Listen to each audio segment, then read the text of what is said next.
Good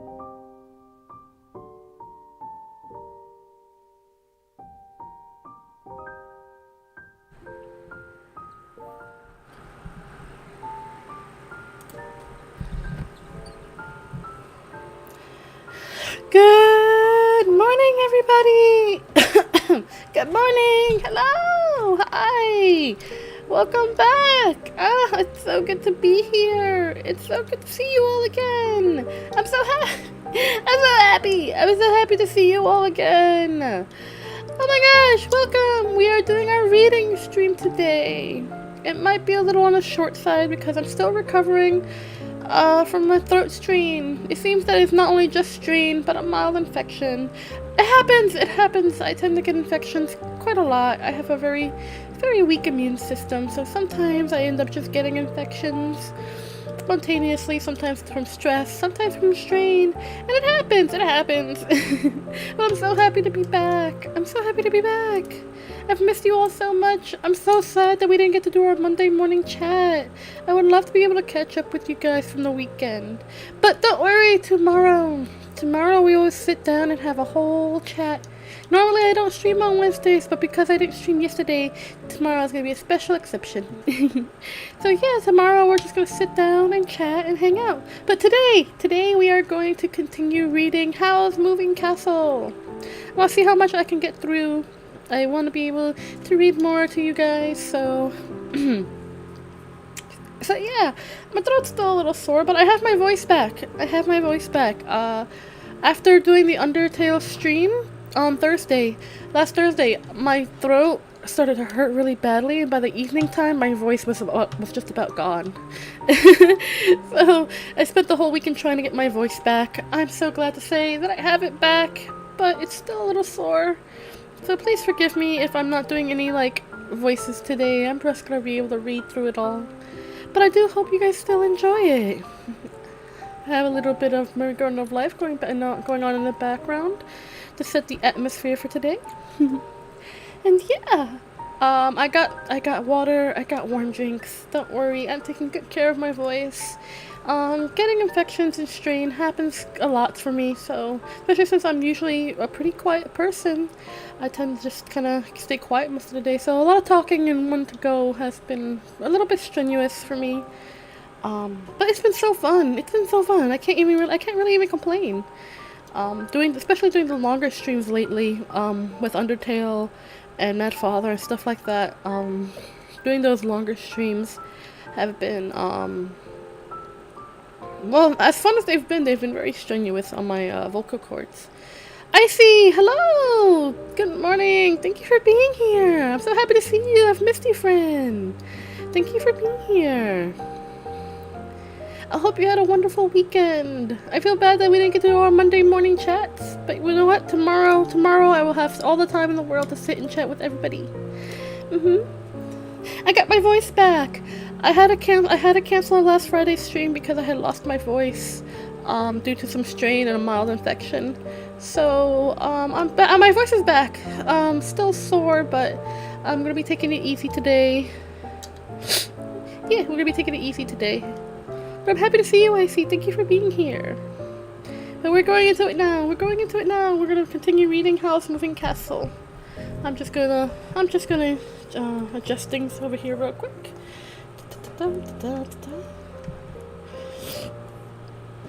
Yay! Thank you. I'm so happy that you're here. All right, we're gonna continue. Okay? Okie dokie. Yay. All right. Chapter 12. I'm gonna have a sip of juice first. Hold on.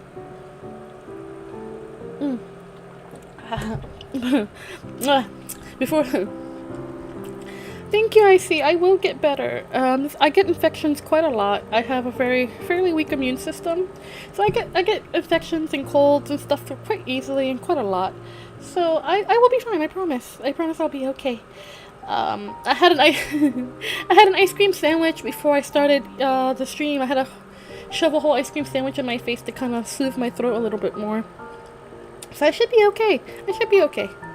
I have plenty of juice, I have some tea, I have water. I am very much set. But I'll feel better. Thank you so much. Thank you so much for worrying about me. I will feel better, I promise. I'm just gonna take it a little easier today. I'm not gonna try to do the voices that I attempt to do. I'm just gonna read straight through this time around. Let's see. Alright, chapter 12. In which Sophie becomes Howl's old mother. Let's see. Sophie did not see much point in blackening Howl's name to the king, now that the witch had caught up with him. But Howl said it was more important than ever.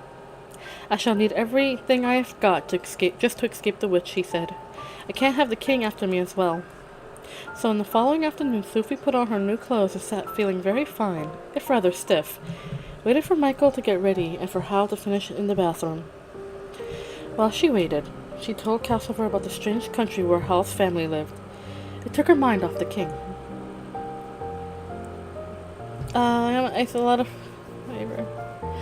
Hi Regan! Thank you for being here. Your stream hasn't started yet. Oh no, I'm so sorry for the delay. I'm so happy to see you. Thank you for being here.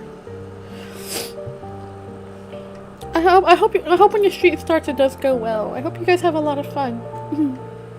But thank you for being here in the meantime.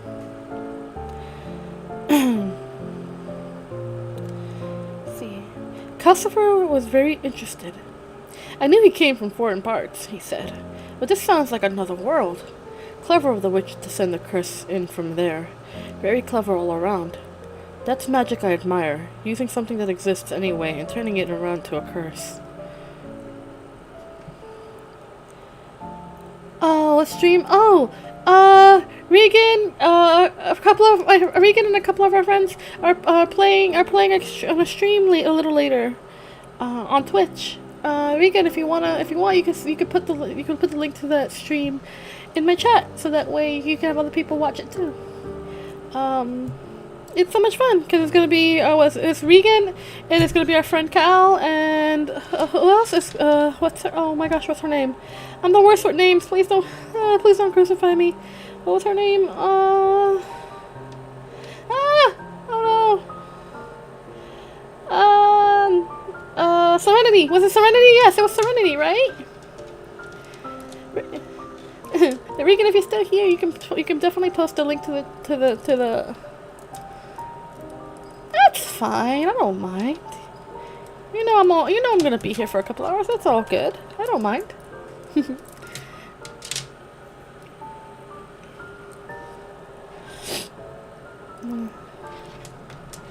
Serenity, yes, I remembered. I'm the worst with names sometimes, especially if I haven't met the person yet. Serenity sounds like a lovely person. I can't wait to meet them formally. Alright, let's continue. Let's see. But this sounds like... This sounds like from another world. Clever of the witch to send the curse in from there. Very clever all around. That's magic I admire. Using something that exists anyway and turning it around into a curse. I did wonder about it when you and Michael were reading it the other day. That fool Howl told her too much about himself. Sophie gazed at Calcifer's dim blue face. It did not surprise her to find Calcifer admired the curse, any more than it surprised her when he called Howl a fool. He was always insulting Howl, but she could never work out if Calcifer really hated Howl.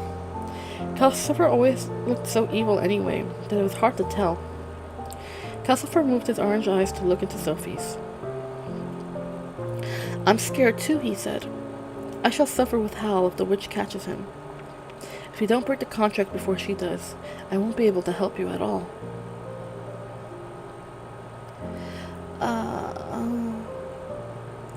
Also, goddamn, the movie for this book is amazing. Thanks for letting me.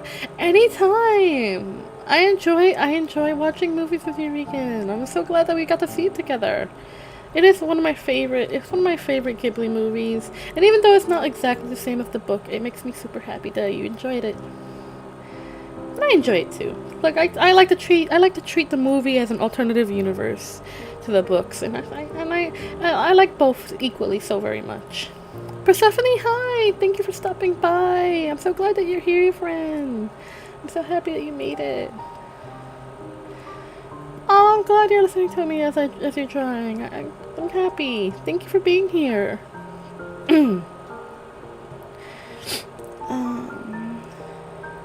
Before Sophie could ask more, Howl came dashing out of the bath.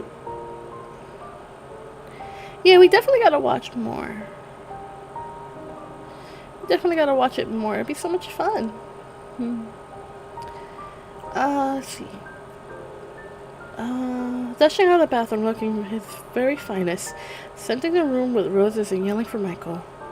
Michael clattered downstairs in his new blue velvet. Sophie stood up and collected her trusty stick. It was time to go. You look wonderfully rich and stately, Michael said to her. She does me credit, said Howl, apart from that awful old stick. I'll see you later, Regan. Have fun. And please put the link to the... Before you completely go, put the link to the stream in the chat. It's perfectly okay. You have my full permission. In fact, I insist on it. Go for it. Go for it.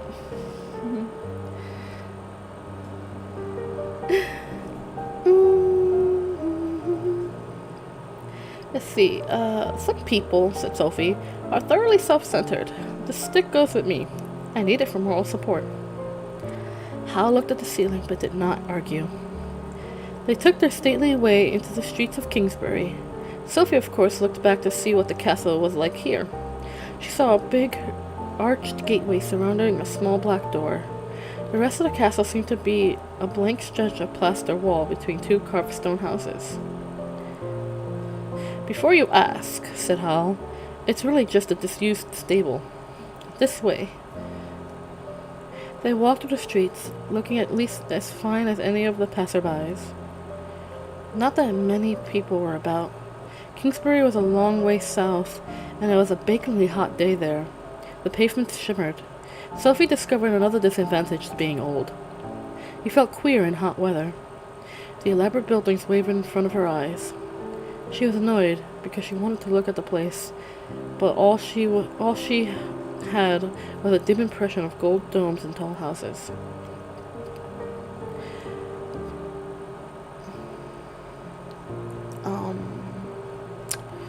By the way, Howl said, Mrs. Penstamen will call you Mrs. Pendragon. Pendragon's the name I go under here.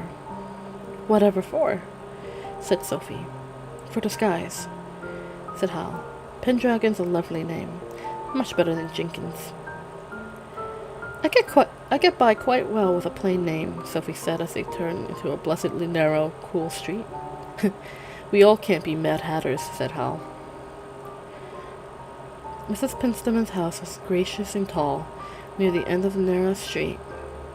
It had orange trees and tubs on either side of its handsome front door. This door was opened by an elderly footman in black velvet, who led them into a wonderfully cool black and white checkered marble hall, where Michael tried secretly to wipe sweat off his face. Howl, who always seemed to be cool, treated the footman as an old friend and made jokes to him. The footman passed them on to a page boy in red velvet. Sophie, as the boy led them ceremoniously up polished stairs, began to see why this made good practice for meeting the king. She felt as if she were in a palace already. When the boy ushered them into a shaded drawing room, she was sure even a palace could not be this elegant. Everything in the room was blue and gold and white, and small and fine. Mrs. Penstamen's was finest of all. She was tall and thin, and she sat bolt upright in her blue and gold embroidered chair, supporting herself rigidly with one hand in a gold mesh mitten and on a gold-topped cane. She wore old gold silk in a very stiff and old-fashioned style, finished off with an old gold headdress not unlike a crown, which tied into a large old gold bow beneath her gaunt eagle face. She was the finest and most frightening lady Sophie had ever seen. Ah, my dear Howl, she said, holding out a gold mesh mitten. Howl bent and kissed the mitten, as he was obviously supposed to do. He did it very gracefully, but it was rather spoiled from back view by Howl flapping his other hand furiously at Michael behind his back.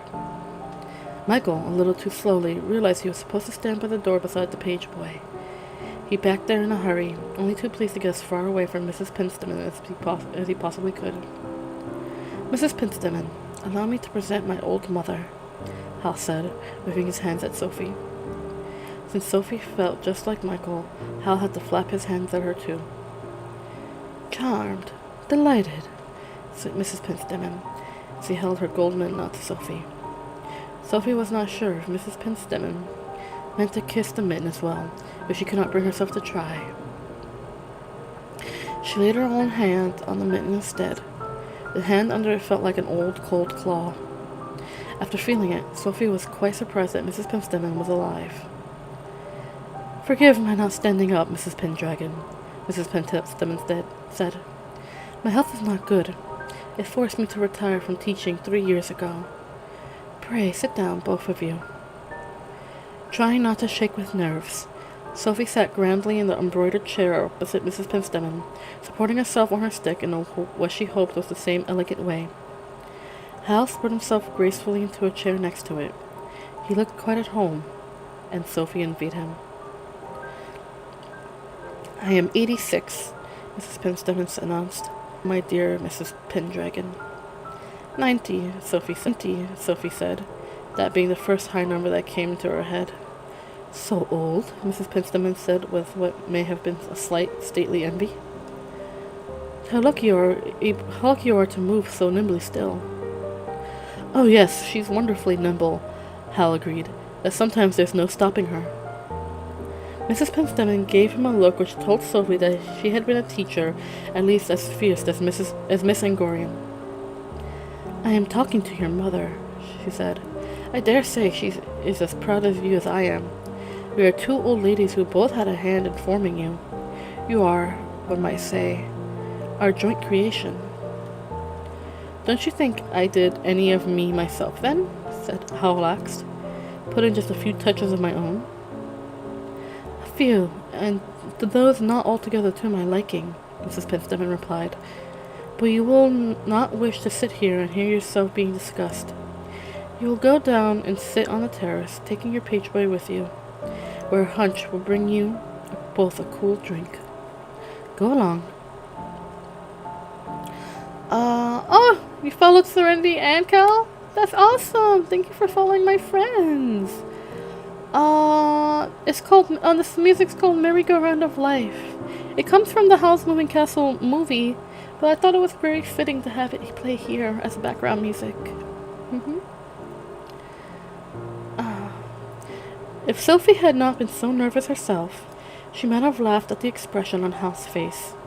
He had obviously not expected this to happen at all, but he got up with only a slight shrug, made a slight... Oh my! I forgot to mute my Discord. Hold on, I'm so sorry about that.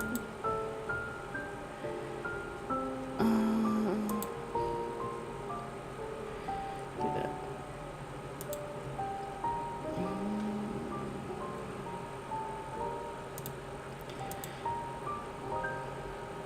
There we go. Sometimes I forget to mute my Discord. There we go.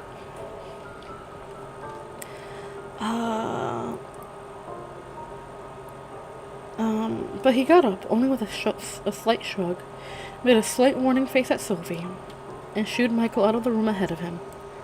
Mrs. Penstemon turned her rigid body very slightly to watch them go. Then she nodded at the page boy, who scuttled out of the room too. After that, Mrs. Penstemon turned herself back toward Sophie, and Sophie felt more nervous than ever. I prefer him with black hair, Mrs. Penstemon announced. That boy is going to the bad. Who, Michael? Sophie said, bewildered. Not the servitor, said Mrs. Penstemon. I do not think he is clever enough to cause me concern. I am talking about Howl, Mrs. Pendragon. Oh, Sophie said, wondering why Mrs. Penstemon only said going. Howl had surely arrived at the bat long ago. Take his whole appearance, Mrs. Penstemon said sweepingly. Look at his clothes.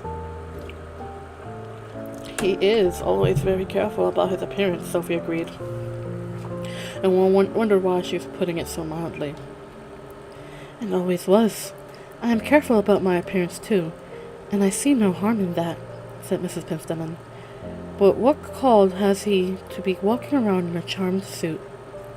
It is a dazzling attraction charm, directed at ladies. Very well done, I admit, and I am barely detectable even to my trained eye, since it appears to have been darned into the seams, and one which will render him almost irresistible to ladies. This represents a downward trend into black arts, which must surely cause you some motherly concern, Mrs. Pendragon.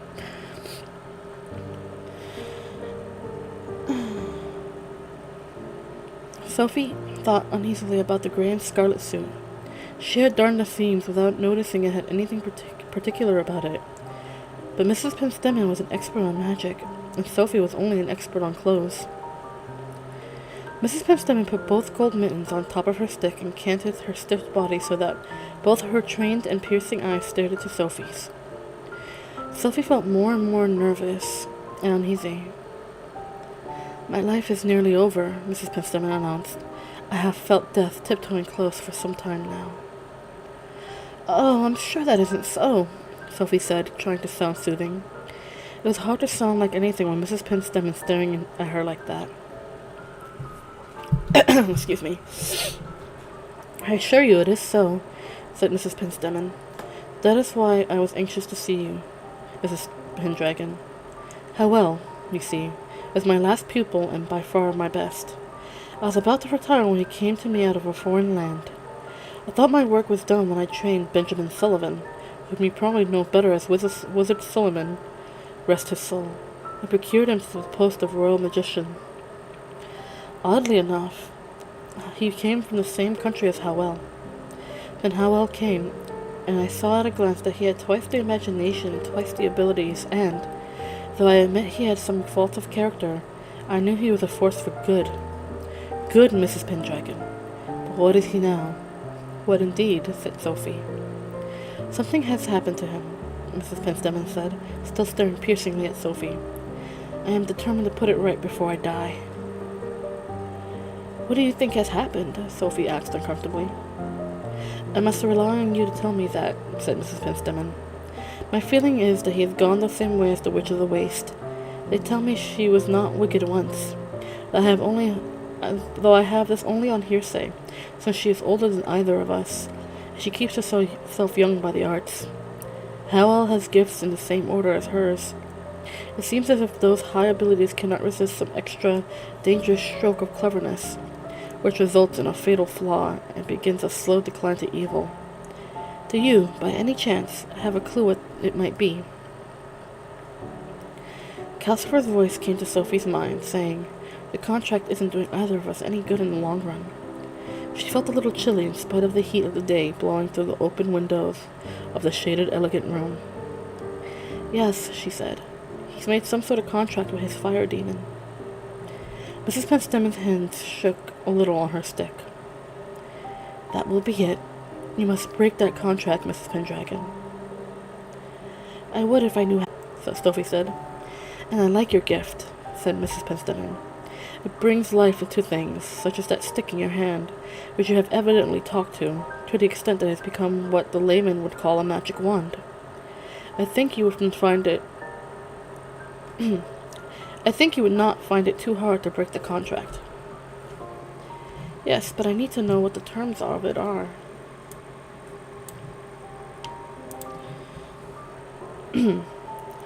Sophie said, Did Hal tell you I was a witch? Because if he did, he did not. There's no need to be coy. You can rely on my experience to know these things, said Mrs. Pentstemon. Then, to Sophie's relief, she shut her eyes. It was like a strong light being turned off. I do not know, nor do I wish to know, about such contracts, she said. Her cane wobbled again, as if she might be shuddering. Her mouth quirked into a line, suggesting that she had unexpectedly bitten on a peppercorn. But I now see, she said, what has happened to the witch. She made a contract with a fire demon, and over the years, that demon has taken control of her. Demons do not understand good and evil, but they can be bribed in contract provided the human offers them something valuable. Something only humans have. This prolongs the life of both human and demon, and the human gets the demon's magic power to add to his or her own. Mrs. Pentstemon opened her eyes again. "That is all I can bear to say on the subject," she said, "except to advise you to find out what that demon got. Now I must bid you farewell. I have to rest a while." And like magic, which it probably was, the door opened and the page boy came in to usher Sophie out of the room. Sophie was quite extremely glad to go. She was all but squirming with embarrassment by then. She looked back at Mrs. Pentstemon's rigid upright form as the door closed and wondered if Mrs. Pentstemon would have made her feel this bad if she had really and truly been Howl's old mother. Sophie rather thought she would. "I take my hat off to Howl for standing as her teacher for more than a day," she murmured to herself. "Madam?" asked the page boy, thinking Sophie was talking to him. "I said go slowly down the stairs, or I can't keep up," Sophie told him. Her knees were wobbling. "You young boys dash about so," she said. The page boy took her slowly and considerately down the shiny stairs. Halfway down, Sophie recovered enough from Mrs. Pentstemon's personality to think of some of the things Mrs. Pentstemon had actually said.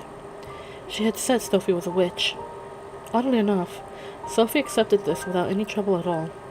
That explained the popularity of certain hats, she thought. It explained Jane Ferrier's Count Whatsits. It possibly explains the jealousy of the Witch of the Waste.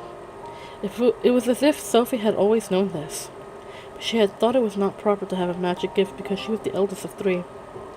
Letty had been far more sensible about such things. Then she thought of the green scarlet suit and nearly fell down the stairs with dismay. She was the one who had put the charm on it.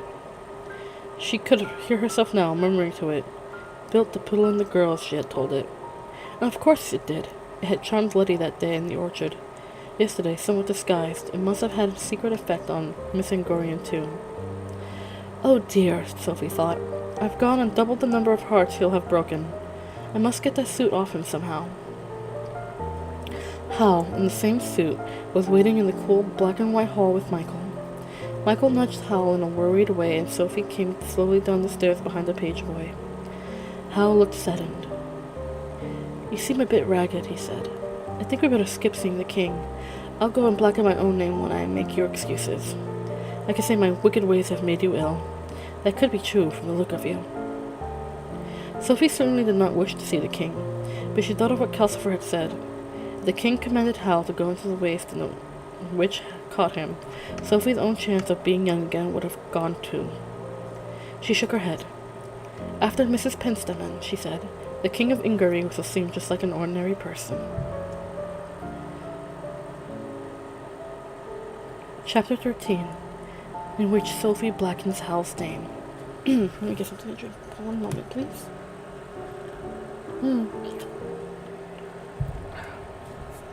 Spilled stuff on myself. Of course I did. Can't take me nowhere. I watched the movie and read one word of this book, and it's kind of wholesome at the end. Yes, the book is wonderful. Both the movie and the book have their own wholesome endings, which I really love. It's quite lovely, honestly. Excuse me. Throat's still a little sore, but just give me a moment.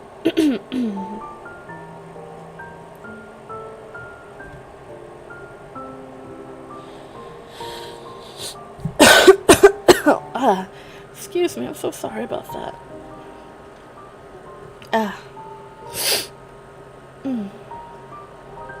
Let's see. Sophie was feeling decidedly queer again when they reached the palace.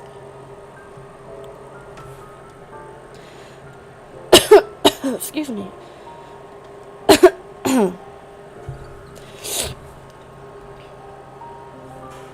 Let's see. Its many gold domes dazzled her. The way to the front entrance was up in a huge flight of steps, with a soldier in scarlet standing guard every 6 steps. The poor boys must have been near fainting in the heat, Sophie thought as she puffed her way dizzily up past them. At the top of the steps were archways, halls, corridors, lobbies, one after another. Sophie lost count of how many. Every archway, a splendidly dressed person wearing white gloves, still somehow white despite of the heat, inquired their business and then led them on to the next personage in the next archway. About halfway, Howl was politely detached and told to wait. Michael and Sophie went on from being handed from person to person. They were taken upstairs, after which the splendid persons were all dressed in blue instead of red, and handed on once again, until they came to an anteroom paneled in 100 different colored woods. There, Michael was peeled off and made to wait too. Sophie, who by this time was not at all sure whether she was not having some strange dream, was ushered through huge double doors, and this time the echoing voice said, "Your Majesty, here is Mrs. Pendragon to see you." And there was the king, not on a throne, but sitting in a rather square chair, with only a little gold leaf on it, near the middle of a large room, and dressed much more modestly than the person who waited on him. He was quite alone, like an ordinary person. True, he sat with one leg thrust out in a kingly sort of manner, and he was handsome in a plump, slightly vague way, but to Sophie he seemed quite youthful and just a touch too proud of being a king. She felt he ought, with that face, to have been more unsure of himself. He said, "Well, what does Wizard Howl's mother want to see me about?" And Sophie was suddenly overwhelmed by the fact that she was standing talking to the king. It was, as she thought dizzily, as if the man sitting there and the huge important thing which was kingship were two separate things and just happened to occupy the same chair. She found she had forgotten every word of the careful, delicate things Hal had told her to say, but she had to say something. "He sent me here to tell you he's not going to look for your brother," she said. "Your Majesty." She stared at the king. The king stared back. It was a disaster. "Are you sure?" asked the king. The wizard seemed quite willing when I talked to him. The one thing Sophie had left in her head was that she was here to blacken Hal's name, so she said, "He lied about that. He didn't want to annoy you. He's a slitherer outer, if you know what I mean, Your Majesty." "And he hopes to slither out of finding my brother Justin," said the king. "I see. Won't you sit down, since I see you're not young, and tell me the wizard's reasons?" There was another plain chair rather a long way from the king. Sophie creaked herself into it and sat with her hands propped up on her stick like Mrs. Penstemon, hoping that would make her feel better, but her mind was still simply a roaring white blank of stage fright. All she could think to say was, "Only a coward would send his old mother along to plead for him. You can see what he is like just from that, Your Majesty." "It is an unusual step," the king said gravely, "but I told him that I'd make it worth his while if he agreed." "Oh, but he doesn't care about money," Sophie said. "But he's scared stiff of the Witch of the Waste, you see. She put a curse on him, and it's just caught up with him." "Then he has every reason to be scared," the king said with a slight shiver. "But tell me more, please, about the wizard." More about Hal, Sophie thought desperately. I have to blacken his name. Her mind was such a blank that for a second it actually seemed to her that Hal had no faults at all. How stupid. "Well, he's fickle, careless, selfish, and hysterical," she said. "Half the time I think he doesn't care what happens to anyone as long as he's all right. But I find out how awfully kind he's been to somebody. Then I think he's just kind when it suits him. Only then I find out he undercharges poor people. I don't know, Your Majesty, he is a mess." "My impression," said the king, "was that Hal is an unprincipled, slippery rogue with a glib tongue and a clever mind. Wouldn't you agree?" "How well you put it," Sophie said heartily. "But you left out how vain he is, and—" Sophie looked suspiciously at the king across the yards of carpet. He seemed so surprisingly ready to help her blacken Hal's name. The king was smiling. It was the slightly uncertain smile that went with the person he was, rather than the king he ought to be. "Thank you, Mrs. Pendragon," he said. "Your outspokenness has taken a weight off my mind. The wizard agreed to look for my brother so readily that I thought I had picked the wrong man after all. I feared he was someone who was either unable to resist showing off, or would do anything for money. But you have shown me he's just the man I need." "Oh, confound it!" Sophie cried out. "He sent me here to tell you he wasn't." "And so you did." The king hitched his chair an inch towards Sophie. "Let me be equally outspoken now," he said. "Mrs. Pendragon, I need my brother back badly. It is not just that I am fond of him and regret the quarrel we had, It's not even certain that people are whispering that I did away with him myself, which anyone who knows us both knows to be perfect nonsense. No, Mrs. Pendragon. The fact is, my brother Justin is a brilliant general, and with High Norland and Strangia about to declare war on us, I can't do without him. The witch has threatened me too, you know. Not that all reports agree that Justin did indeed go into the waste. I'm certain that the witch was meant me to be without him when I needed him most.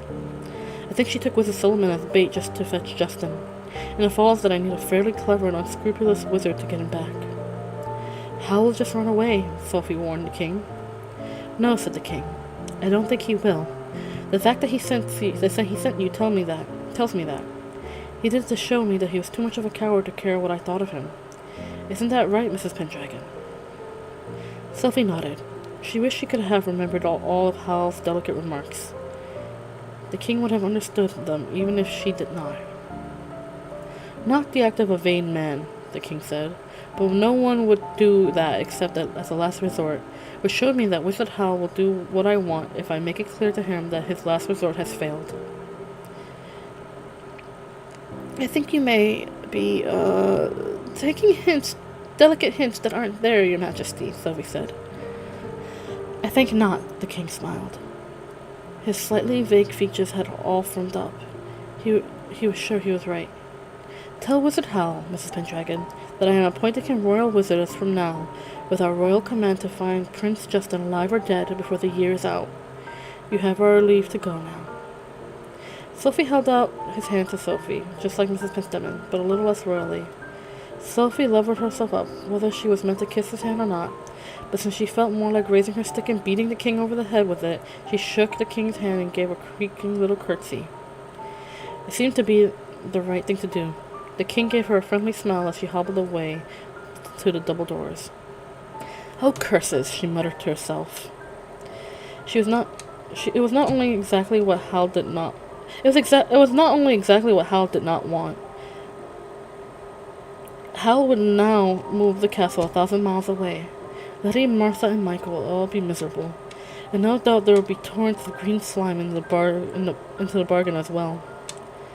It comes with being the eldest, she murmured, while she was shoving the heavy doors open. You just can't win. And here was another thing which had gone wrong. In her annoyance and disappointment, Sophie had somehow come out through the wrong set of double doors. This anteroom had mirrors all around it. In them she could see her own little bent, hobbling shape in its fine gray dress, a great many people in blue court dresses, and others in suits as fine as Howl's, but no Michael. Michael, of course, was banging about in the anteroom paneled with 100 kinds of wood. Oh, drat, said Sophie. One of the couriers hastened up to her and bowed. Madam Sorceress, can I be of assistance? He was an undersized young man, rather red-eyed. Sophie stared at him. Oh, good gracious, she said. So the spell worked. It did indeed, said the small courier a little ruefully. I disarmed him while he was sneezing, and now he's suing me. But the important thing, his face spread into a happy smile, is that my dear Jane has come back to me. Now what can I do for you? I feel responsible for your happiness. I'm not sure that mightn't be the other way around, said Sophie. Are you by chance the Count of Cataract? At your service, said the small courier, bowing. Jane Ferrier must have been a good foot taller than he is, Sophie thought. It is all definitely my fault. Yes, you can help me, she said, and explained about Michael. The Count of Cataract assured her that Michael would be fetched and brought down to the entrance hall to meet her. It was no trouble at all. He took Sophie into a gloved attendant himself and handed her over with much bowing and smiling. Sophie was handed to another attendant and then another just before, and eventually hobbled her way downstairs guarded by the soldiers. Michael was not there, nor was Howl, but that was a small relief to Sophie. She thought she might have guessed it would be like this. The Count of Cataract was obviously a person who never got a thing right, and she was another herself. It was probably lucky she had even found the way out. By now she was so tired and hot and dejected that she decided not to wait for Michael. She wanted to sit down in the fireside chair and tell Calcifer the mess she had made of things. She hobbled down the grand staircase. She hobbled down a grand avenue. She stumped along another, where spires and towers and gilded roofs circled around in giddy profusions. And she realized it was worse than she had thought. She was lost. She had absolutely no idea how to find the disguised stable where the castle entrance was. She turned up another handsome thoroughfare at random, but she did not recognize that either. But now she did not even know the way back to the palace. She tried asking people she met. Most of them seemed hot and tired as she was. Wizard Pendragon, they said. Who is he? Sophie hobbled on hopelessly. She was near giving up and sitting on the next doorstep for the night, where she passed the end of a narrow street where Mrs. Penstemmon's house was. Ah, she thought, I can go ask the footman. He and Howl were so friendly that he must know where Howl lives. She turned down the street. The Witch of the Waste was coming up it towards her. How Sophie recognized the witch would be hard to say. Her face was different. Her hair, instead of being orderly chestnut curls, was a rippling mass of red, hanging almost to her waist, and she was dressed in floating flutters of auburn and pale yellow. Very cool and lovely she looked. Sophie knew her at once. She almost stopped, but not quite. There's no reason she should remember me, Sophie thought. I must be just one of the hundreds of people she's enchanted. And Sophie stumped boldly on, thumping her stick on the cobbles, and reminding herself, in case of trouble, that Mrs. Penstemon had said the same stick had become a powerful object. That was another mistake. The witch came floating up the little street, smiling, twirling her parasol, followed by two sulky-looking page boys in orange velvet. When she came level with Sophie, she stopped, and tawny perfume filled Sophie's nose. "Why, it's Miss Hatter," said the witch, laughing. "I never forget a face, particularly if I made it myself. What are you doing here, dressed up all so fine? If you're thinking of calling on that Mrs. Penstemon, you could save yourself the trouble. The old biddy is dead." "Dead?" said Sophie. She had a silly impulse to add, "but she was alive an hour ago." She stopped herself, because death is just like that. People are alive until they die. "Yes, dead," said the witch. "She refused to tell me where someone that I wanted to find. She refused to tell me where someone was that I want to find. She said, over my dead body. So I took her at her word." She's looking for Howl, Sophie thought. Now what do I do? If she had not been so very hot and tired, Sophie would have almost been too scared to think. For a witch who could kill Mrs. Penstemon would have no trouble with Sophie, stick or no stick. And if she suspected for a moment that Sophie knew where Howl was, that could be the end of Sophie. Perhaps it was just as well. Sophie could not remember where the castle entrance was. "I don't know who this person is that you've killed," she said, "but that makes you a wicked murderess." But the witch did seem to suspect anyway. She said, "But I thought you said you were going to call on Mrs. Penstemon." "No," said Sophie. "It was you that said that. I don't have to know her to call you wicked for killing her." "Then where are you going?" said the witch. Sophie was tempted to tell the witch to mind her own business, but that was asking for trouble, so she said the only other thing she could think of. "I'm going to see the king," she said. The witch laughed disbelievingly. "But will the king see you?" "Yes, of course," Sophie declared, trembling in terror and anger. "I made an appointment. I'm going to petition for him for better conditions for hatters. I keep going, you see, even after what you did to me." "Then you're going in the wrong direction," said the witch. "The palace is behind you." "Oh, is it?" said Sophie. She did not have to pretend to be surprised. "Then I must have gotten turned around. I've been a little vague about directions ever since you made me like this." The witch laughed heartily and did not believe a word of it. "Then come with me," she said, "and I'll show you the way to the palace." There seemed to be nothing Sophie could do but turn around and stump beside the witch with two page boys trudging sullenly behind them both. Anger and hopelessness settled over Sophie. She looked at the witch floating gracefully beside her and remembered that Mrs. Penstemon had said the witch was an old woman really. It's not fair, Sophie thought. There was nothing she could do about it. "Why did you make me like this?" she demanded as they went up a grand thoroughfare with a fountain at the top of it. "You prevented me from getting some information I needed," the witch said. "I got it in the end, of course." Sophie was quite mystified by this. She wondered whether it would do any good to say there must have been some mistake, when the witch added, "Though I dare say you had no idea who you were. Excuse me. Though I dare say you had no idea you were." And laughed, as if it was the funniest part of it. "Have you heard of a land called Wales?" she asked. "No," said Sophie. "Is it under the sea?" The witch found this funnier than ever. "Not at the moment," she said. "It's where Wizard Howl comes from. You know Wizard Howl, don't you?" "Only by hearsay," Sophie lied. "He eats girls. He's as wicked as you." But she felt rather cold. It did not seem to be due to the fountain they were passing at that moment. Beyond the fountain, across the pink marble plaza, were stone stairs with the palace at top.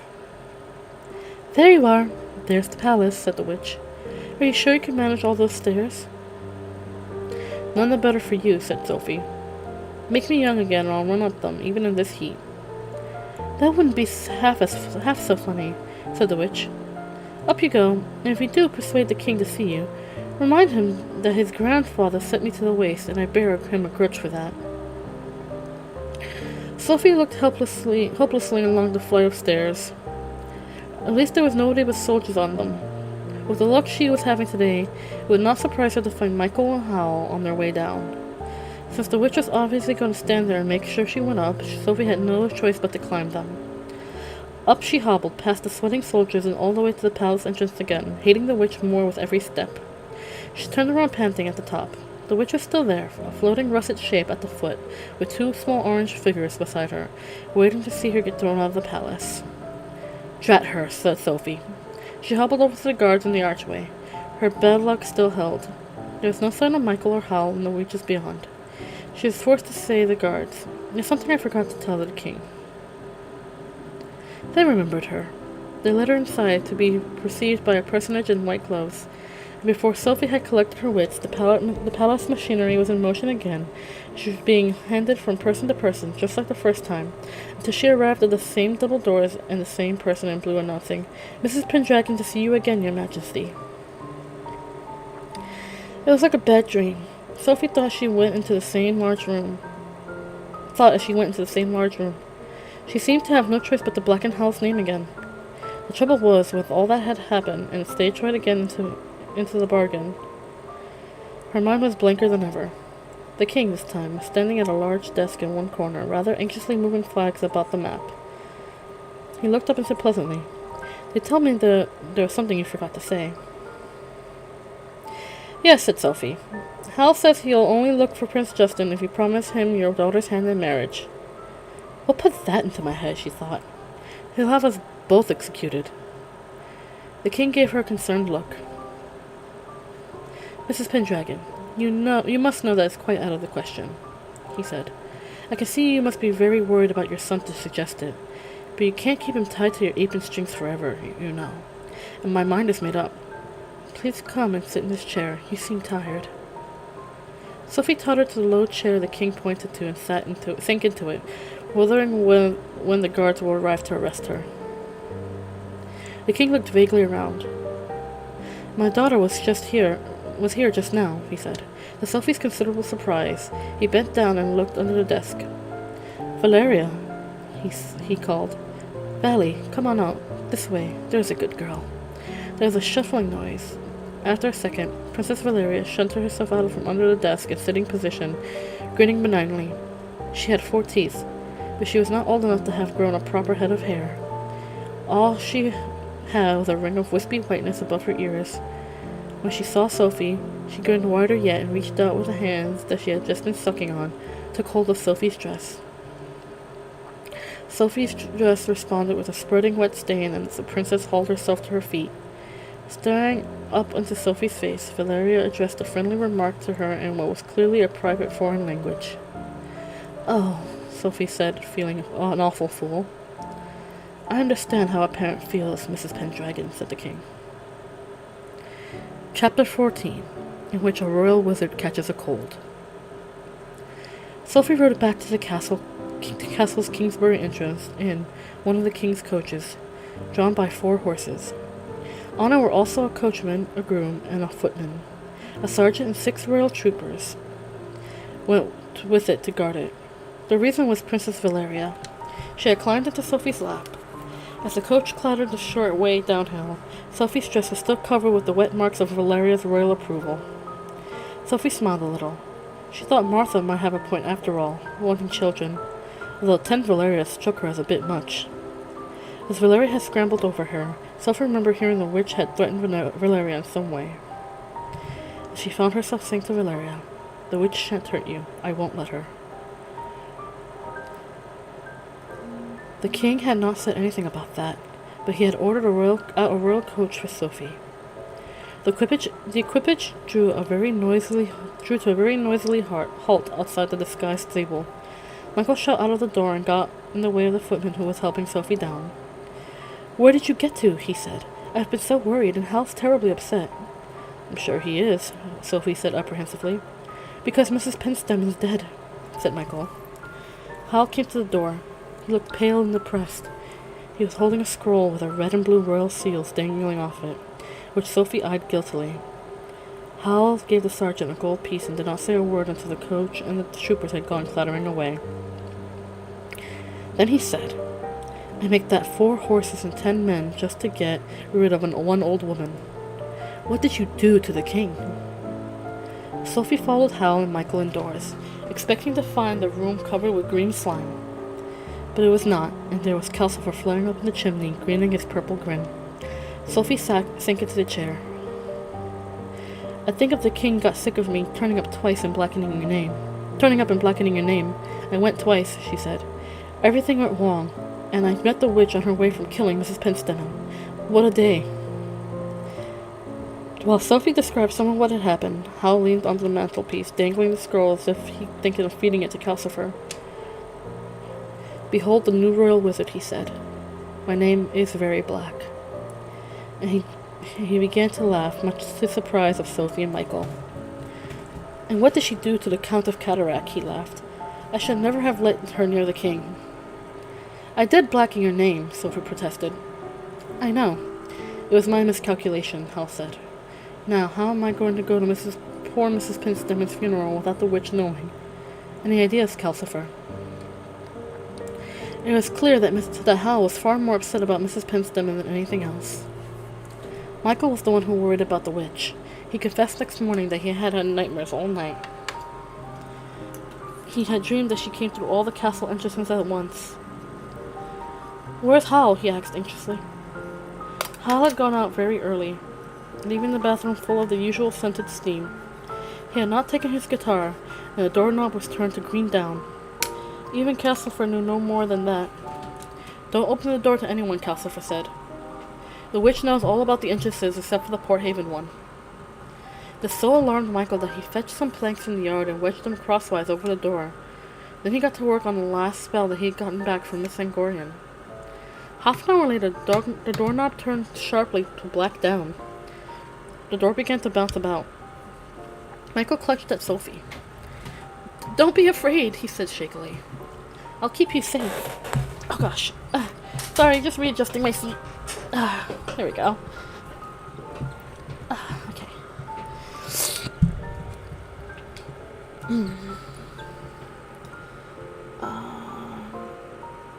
The door bounced powerfully for a while, then stopped.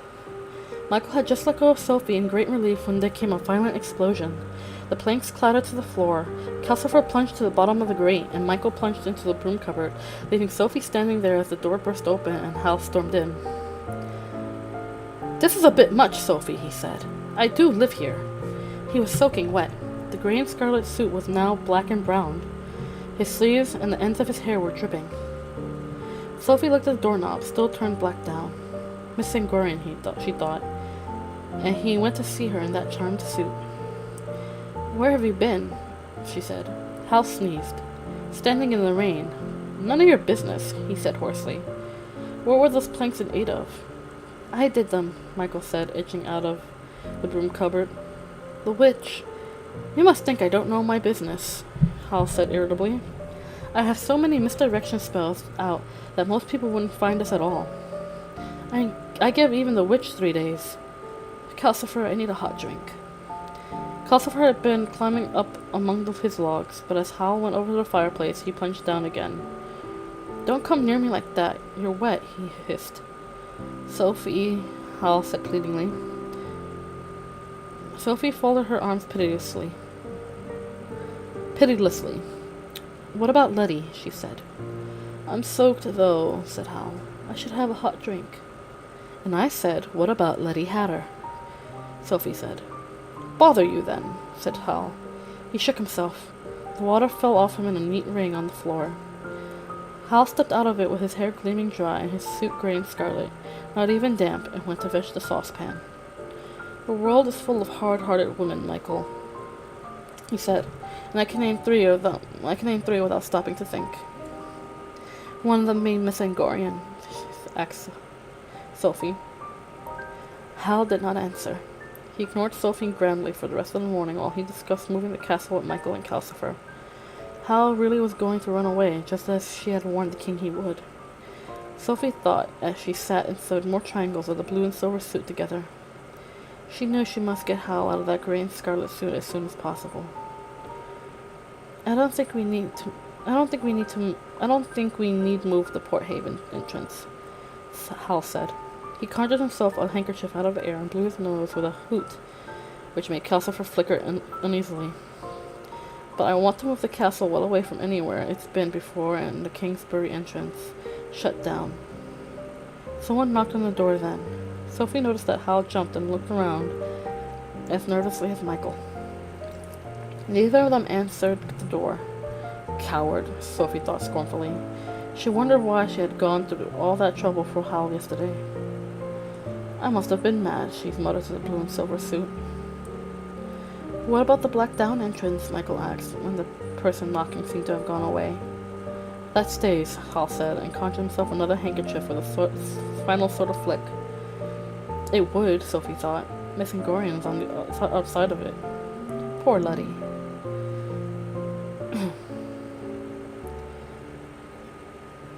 By the middle of the morning, Hal was conjuring handkerchiefs in 2s and 3s. They were floppy squares of paper, really, Sophie saw. He kept sneezing. His voice grew hoarser. He was conjuring handkerchiefs by the half-dozen soon. Ashes from the used ones were piled all around Calcifer. Oh, why is it whenever I go to Wales, I always come back with a cold, Hal croaked, and conjured himself a whole wad of tissues. Sophie snorted. Did you say something? Hal croaked. No, but I was thinking that people who run away from everything deserve every cold they get, Sophie said. People who are appointed to do something by the king and go courting in the rain instead have only themselves to blame. You don't know everything I do, Miss Moralizer, Hal said. Want me to write a list out before I go out another time? I have looked for Prince Justin. Courting isn't the only thing I do when I go out. When have you looked? Said Sophie. Oh, how your ears flapping and long nose twitches, Hal croaked. I looked when he first disappeared, of course. I was curious to know what Prince Justin was doing up this way, when everyone knew Solomon had gone to the waste.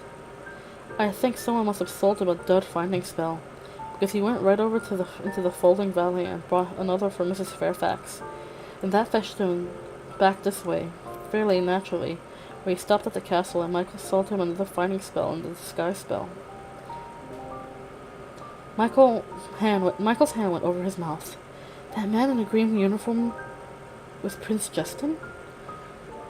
Yes, but I didn't mention the matter before, said Howl. The king might have thought you should have had the sense to sell him another dud. I had a conscience about it. Conscience. Notice the word, Mrs. Longnose. And I had a conscience. Hal conjured another wad of handkerchiefs and glared at Sophie over them out of eyes that were now red-rimmed and watery. Then he stood up. I feel ill, he announced. I'm going to bed where I may die. He tottered piteously up the stairs.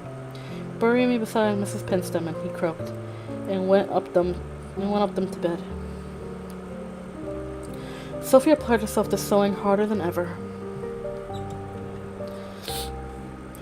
Here was her chance to get the gray and scarlet suit off of Hal before it did more damage to Miss Angorian's heart. Unless, of course, Hal went to bed in his clothes, which she did not put past him. So Hal must have been looking for Prince Justin when he went to upper folding and met Letty. Poor Letty. Sophie thought, putting brisk, tiny stitches around her 57th blue triangle. Only another 40 or so to go. Hal's voice was presently heard shouting weakly, "Help me, someone, I'm dying from neglect up here." Sophie snorted. Michael left off work on his new spell and ran up and down the stairs. Things had become very restless. In the time it took Sophie to sew 10 more blue triangles, Michael ran upstairs with lemon and honey, a particular book with cough mixture, with a spoon to take the cough mixture with, and then with nose drops, throat pastels, gargle, pen, paper, 3 more books, and an infusion of willow bark. People kept knocking at the door too, making Sophie jump and Calcifer flicker uneasily. When no one opened the door, some of the people went on hammering for 5 minutes or so, rightly thinking they were being ignored. By this time, Sophie was becoming worried about the blue and silver suit. It was getting smaller and smaller. One cannot sew in that number of triangles without taking up quite a lot of cloth in the seams. "Michael," she said when Michael came rushing downstairs because Howl fancied a bacon sandwich for lunch. "Michael, is there any way of making small clothes larger?" "Oh yes," said Michael. "That's just what my new spell is, when I get the chance to work on it. He wants 6 slices of bacon in a sandwich. Could you ask Calcifer?" Sophie and Calcifer exchanged speaking looks. "I don't think he's dying," said Calcifer. "I'll give you the rinds to eat if you bend your head down," Sophie said, lying down her sewing. It was easier to bribe Calcifer than bully him. They had bacon sandwiches for lunch, but Michael had to rush upstairs in the middle of eating his. He came down with news that Howl wanted him to go to market shipping now, to get some things he needed for moving the castle. "But the witch, is it safe?" Sophie asked. Michael licked bacon grease off his fingers and dived into the broom cupboard. He came out with one of the dusty velvet cloaks slung around his shoulder. At last, the person who came out wearing the cloak was a burly man with a red beard. This person licked his fingers and said with Michael's voice, "Hal thinks I'll be safe enough like this. It's a mixed direction as well as a disguise. I wonder if Letty will know me." The burly man opened the door green down and jumped out into the slow-moving hills. Peace descended. Calcifer settled and chinked. Hal had evidently realized that Sophie was not going to run about after him. There was silence upstairs. Sophie got up and cautiously hobbled to the broom closet. This was her chance to go and see Letty. Letty must be very miserable by now. Sophie was fairly sure Hal had not been near her since the day in the orchard. Might just do some good if Sophie were to tell her that her feelings were caused by her charmed suit. Anyway, she owed Letty to tell her. The 7-league boots were not in the cupboard. Sophie could not believe it at first. She turned everything out, and there was nothing but ordinary buckets, brooms, and the other velvet cloak. "Drat the man," Sophie exclaimed. Hal had obviously made sure she was not to follow him anywhere again. She was putting everything back into the cupboard when someone knocked the door.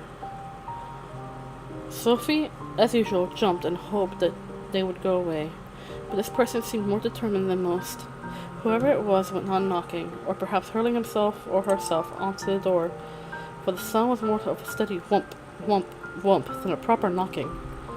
After 5 minutes, they were still doing it.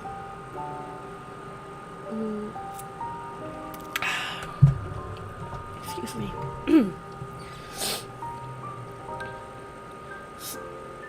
Sophie looked at the uneasy green flickers from which all she could see of Calcifer. "Is it the witch?" "No," said Calcifer, muffled along his lungs. "It's the castle door. Someone must be running along beside us. We're going quite fast." "Is it the scarecrow?" Sophie asked, and her chest gave a tremor at the mere idea. "It's flesh and blood," said Calcifer. His blue face climbed up into the chimney, looking puzzled. "I'm not sure what it is, except that it wants to come in badly. I don't think it means any harm." Since the whump, whump kept going on, giving Sophie an irritable feeling of urgency, she decided to open the door and put a stop to it. Besides, she was curious about what it was. She still had the second velvet cloak in her hand from turning out the broom cupboard, so she threw it on around her shoulders as she went to the door. Calcifer stared. Then, for the first time since she had known him, he bent his head down voluntarily. Green crackles of laughter came from under the curly green flames. Wondering what the cloak had turned her into, Sophie opened the door. A huge, spindly greyhound leapt off the hillside between the grinding black blocks of the castle and landed in the middle of the room. Sophie dropped the cloak and backed away hurriedly. She had always been nervous of dogs, and greyhounds are not reassuring to look at. This one put itself between her and the door and stared at her. Sophie looked longingly at the wheeling rocks and heather outside and wondered whether it would do any good to yell for Howl. The dog bent itself already bent back and somehow hoisted itself onto lean hind legs. That made it almost as tall as Sophie. It held its front legs stiffly out and heaved upward again. Then, as Sophie had opened her mouth to yell to Howl, the creature put out what was obviously an enormous effort and surged upwards into the shape of a man in a crumpled brown suit. He had ginger hair and a pale, unhappy face. "Came from Upper Folding," panted this dog man. "Love Letty. Letty sent me. Letty crying and very unhappy. Sent me to you. Told me to stay." He began to double up and shrink before he had finished speaking. The dog gave a howl of despair and annoyance. "Don't tell Wizard," he whined and dwindled away inside a reddish curly hair into a dog again. A different dog. This time he seemed to be a red setter. The red setter waved its fringed tail and stared earnestly at Sophie from melting, miserable eyes. "Oh dear," said Sophie as she shut the door. "You do have troubles, my friend. You were that collie dog, weren't you? Now I see what Mrs. Fairfax is talking about. That witch wants slaying. She really does. Why has Letty sent you here? You don't want me to tell Wizard Howl." Dog growled faintly at the name, but also wagged his tail and stared appealingly. "All right then, I won't tell him," Sophie promised. The dog seemed reassured. He trotted to the hearth, where he gave Calcifer a somewhat worried look and laid down beside the fender into a skinny red bundle. "Calcifer, what do you think?" Sophie asked. "This dog is a bespelled human," he said unnecessarily. "I know, but can you take the spell from him?" Sophie asked. She'd supposed Letty must have heard, like so many people, that Howl had a witch working for him now. It had seemed rather important to turn the dog back into a man again and send him back to Upper Folding before Howl got out of bed and found him here. "No, I need to be linked to Howl for that," said Calcifer. "Then I'll try it myself," Sophie said. Poor Letty, breaking her heart for Howl, and her only other lover a dog most of the time. Sophie had laid her hands on the dog's soft round head. "Turn back into the man you should be," she said. She said it quite often, but its only effect seemed to be sending the dog into a deep sleep. It snored and twitched against Sophie's leg. Meanwhile, a certain amount of moaning and groaning was coming from upstairs. Sophie kept muttering to the dog and ignored it. A loud, hollow cough followed, dying away into more moaning. Sophie ignored that too. Crashing sneezes followed the coughing, each one rattling the windows and all the doors. Sophie found those harder to ignore, but she managed. Patoot, patoot, went a blow in the nose, like a bassoon in a tunnel. The coughing started again, mingled with the moans. Sneezes mixed with the moans and the coughs, and the sound rose to a crescendo in which Howl seemed to be managing to cough, groan, blow his nose, sneeze, and wail gently, all at the same time. The doors rattled, the beams in the ceiling shook, and one of Calcifer's logs rolled off onto the hearth. All right, I get the message," Sophie said, dumping the log back into the grate.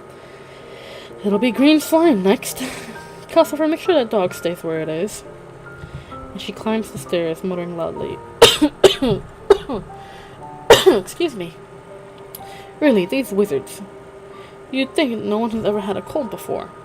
"Well, what is it?" she asked, hobbling through the bedroom door on the filthy carpet. "I'm dying of boredom," said Howl pathetically. Or maybe just dying. He was lying propped up on dirty grey pillows, looking quite poorly, with what might have been patchwork coverlet over him, except it was all one color with dust. The spiders he seemed to like so much were spinning busily on the canopy above him. Sophie felt his forehead. "You do have a bit of a fever," she admitted. "I'm delirious," said Howl. "Sparks are crawling before my eyes." "Those are spiders," said Sophie. "Why can't you cure yourself with a spell?" "Because there is no cure for a cold," Howl said dolefully. "Things are going round and round in my head. Or maybe my head is going round and round in things. I keep thinking of the terms of the witch's curse. I hadn't realized she could lay me bare like that. It's a bad thing to be laid bare, even though the things that are true so far are all my own doing. I keep waiting for the rest to happen. Sophie thought back to the puzzling verse. What things? Tell me where all past years are? Oh, I know that, said Howl. My own, or anyone else's. They're all there, just where they always were. I can go on and play bad fairy at my own christening if I wanted to. Maybe I did, and that's my trouble. No. There are only 3 things I'm waiting for. The mermaids, the magic root, and the wind to advance an honest mind. And whether I get white hairs, I suppose. I'm not about to take off these spells to see. There's only about 3 weeks left for them to come true. And the witch gets me as soon as they do.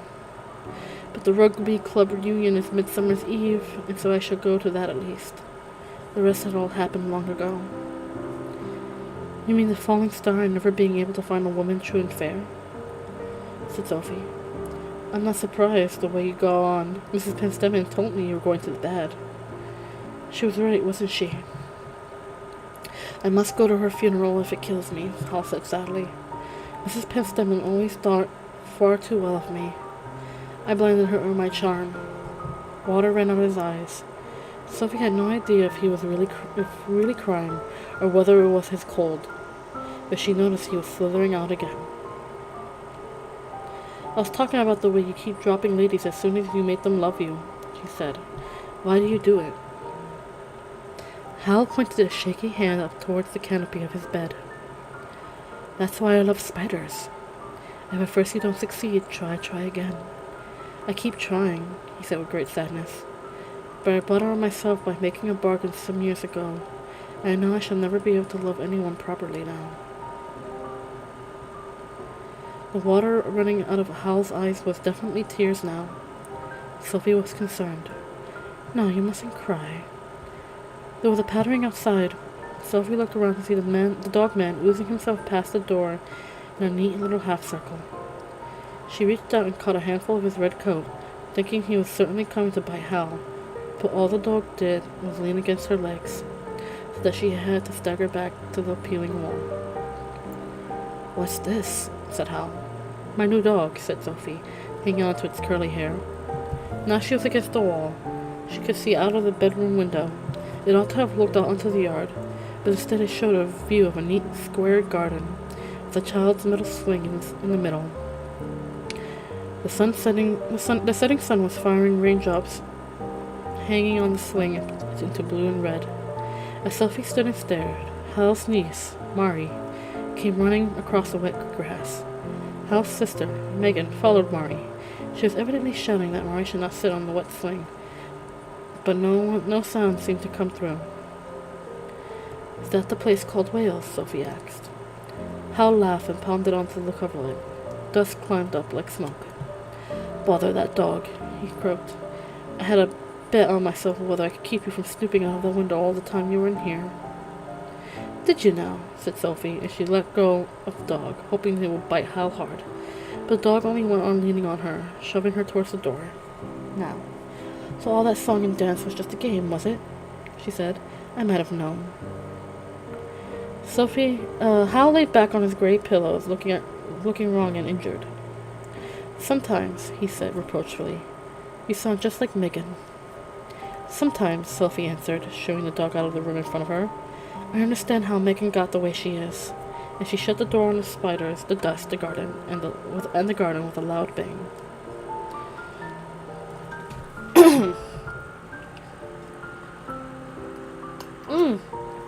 Oh my. Oh, I got thirsty. Chapter 15, in which Howl goes to a funeral in disguise. The dogman curled up heavily on Sophie's toes when she went back to her sewing. Perhaps he was hoping she would manage to lift the spell if he stayed close to her. When a big, red-bearded man burst into the room carrying a box of things, and shed his velvet cloak to become Michael. Still carrying a box of things, the dogman rose up and wagged his tail. He let Michael pat him and rub his ears. I hope he stays, said Michael. I've always wanted a dog. Hal heard Michael's voice. He arrived at the door. He arrived downstairs, wrapping the brown patchwork cover off his bed. Sophie stopped sewing and took a careful grip on the dog, but the dog was courteous to Hal too. He did not object when Hal fetched out a hand on the coverlet and patted him. Well, Hal croaked, dispersing clouds of dust as he conjured some more tissues. I got everything, said Michael. And there's a real piece of luck, Hal. There's an empty shop for sale down in Market Chipping. It used to be a hat shop. Do you think we can move the castle there? Hal sat on a tall stool looking like a robed Roman senator and considered. Depends how much it costs, he said. I'm quite tempted to move the Port Haven entrance there. That won't be easy because it would mean moving Calcifer. Port Haven is where Calcifer actually is. What do you say, Calcifer? It will take very careful operation to move me, Calcifer said. He had become several shades paler at the thought. I think you should leave me where I am. So Fanny is selling the shop, Sophie thought, as the other three went on discussing the move. So much for the conscience, Hal said he had. But the main thing on her mind was the puzzling behavior of the dog. In spite of Sophie telling him many times that he should not take the spell off him, he did not seem to want to leave. He did not want to bite Hal. He let Michael take him for a run on Port Haven marshes that night and the following morning. His aim seemed to be to become a part of the household. So if I were you, I'd be in Upper Fulton to make sure to catch Letty on the rebound, Sophie told him. Hal was in and out of bed all the next day. When he was in bed, Michael had to tear up and down the stairs. When he was up, Michael had to race about, measuring the castle with him and fixing metal brackets to every single corner. In between, Hal kept reappearing, robed in his quilt and cloud of dust, to ask questions and make announcements, mostly for Sophie's benefit. Sophie, since you whitewashed all over the marks we had made when you invented the castle, perhaps you could tell me where the marks in Michael's room were. No, said Sophie, sewing her 70th blue triangle. I can't. Hal snoozed sadly and retired. Shortly he emerged again. Sophie, if we were to take that hat shop, what would we sell? Sophie found she had enough of hats to last a lifetime. No hats, she said. You can buy the shop, but not the business, you know. Apply your fiendish mind to the matter, said Howl. Or even think, if you know how. And he marched away up the stairs again. 5 minutes later, he came down again. Sophie, have you any preferences about the other entrances? Where would you like us to live? Sophie instantly found her mind going to Mrs. Fairfax's home. I like a nice house with a lot of flowers, she said. I see, said Howl, and croaked Howl and marched away again. Next time he appeared, he was dressed. That made 3 times that day, and Sophie thought nothing of it until Howl put on the velvet cloak Michael had used to become a pale, coughing, red-bearded man with a large red handkerchief held to his nose. She realized Howl was going out then. You'll make your cold worse, she said. I shall die, and then you will all be sorry, said the red-bearded man, and went out through the door with the knob green down. For an hour after that, Michael had time to work on his spell. Sophie got as far as her 84th blue triangle. Then the red-bearded man was back again. He shed the velvet cloak and became Howl, coughing harder than before, and if that was possible, more sorry for himself than ever. I took the shop, he told Michael. It's got a useful shed in the back and a house out the side. And I took the lot. I'm not sure what I shall pay for it all, with it all, though. What about the money you get if you find Prince Justin? You forget, croaked Howl. The whole object of the operation was to not look for Prince Justin. We were going to vanish. Then he went coughing upstairs to bed, where he shortly began shaking the beams with beams sneezing for the attention again. Michael had to leave the spell and rush upstairs. Sophie might have gone, except the dog man got in the way when she tried. This was another part of his odd behavior. He did not like Sophie trying to do anything for Hal. Sophie felt this was fairly reasonable. She began on her 85th triangle. Michael came cheerfully down and worked on his spell again. He was so happy that he was joining in on Calcifer's saucepan song and chatting to the skull as Sophie did, while he worked. We're going to live in Market Shipping, he told the skull. I can go and see my Letty every day. Is that why you told Howl about the shop? Sophie asked, threading her needle. By this time, she was on her 89th triangle. Yes, Michael said happily. Letty told me about it when we were wondering how we'd ever see each other again. I told her. He was interrupted by Howl, trailing downstairs in his quilt again. This is positively my last appearance, Howl croaked. I forgot to say that Mrs. Penstem is being buried tomorrow on her estate near Port Haven, and I shall need the suit cleaned. He brought the scarlet and gray suit out from inside his coverlet and dropped it on Sophie's lap. You're attending to the wrong suit, he told Sophie. This is the one I like, but I haven't had the energy to clean it myself. You don't need to go to the funeral, do you? Michael said anxiously. I wouldn't dream of staying away, said Howl. Mrs. Penstem made me the wizard I am. I have to pay my respects. But your cold's worse, said Michael. He's made it worse, said Sophie, by getting up and chasing around. Howl at once put on his noblest expression. I'll be all right, he croaked, as long as I keep out of the sea wind. It's a bitter place, the Penstem estate. The trees are all bent sideways, and there's no shelter for miles. Sophie knew he was just playing for sympathy. She snorted. And what about the witch? Michael asked. Howl coughed piteously. I shall go in disguise, probably as another corpse, he said, trailing back down the stairs. Then you need a winding sheet and not this suit, Sophie called after him. Howl trotted away upstairs without answering Sophie and did not protest. Sophie did not protest. She now had the charmed suit in her hands, and it was too good of a chance to miss. She took up her scissors and hacked the gray and scarlet suit into 7 jagged pieces. That ought to discourage Howl from wearing it. Then she got to work on the last triangles of the blue and silver suit, mostly little fragments from around the neck. It was now very small indeed. It looked as if it might be a size too small for even Mrs. Penstem's page boy. Michael, she said, hurry up with that spell. It's urgent. I won't be long now, Michael said. Half an hour later, he checked things off on his list and said he thought he was ready. He came over to Sophie carrying a tiny bowl with a very small amount of green powder at the bottom. Where do you want it? Here, said Sophie, snipping off the last of the threads. She pushed the sleeping dog man aside and laid the child-sized soup carefully on the floor. Michael, quite as carefully, tipped the bowl and sprinkled powder on every inch of it. Then they both waited rather anxiously. A moment passed. Michael sighed with relief. The soup was gently spreading out larger. They watched it spread and spread until one side of it piled up against the dog man, and Sophie had to pull it farther away to give it room. After about 5 minutes, they both agreed that his suit looked Howl's size again. Michael gathered up and carefully shook the essence powder off into the grate. Calcifer flared up and snarled. The dog man jumped in his sleep. Watch it, said Calcifer. That was strong. Sophie took the suit and hobbled upstairs on tiptoe with it. Howl was asleep on his gray pillows, his spiders busily making new webs around him. He looked noble and sad in his sleep. Sophie hobbled to put the blue and silver suit on the old chest by the window, trying to tell herself that the suit had gotten no larger since she picked it up. Still, if it stops you from going to the funeral, that's no loss, she murmured, as she took a look out the window. The sun was low across the neat garden.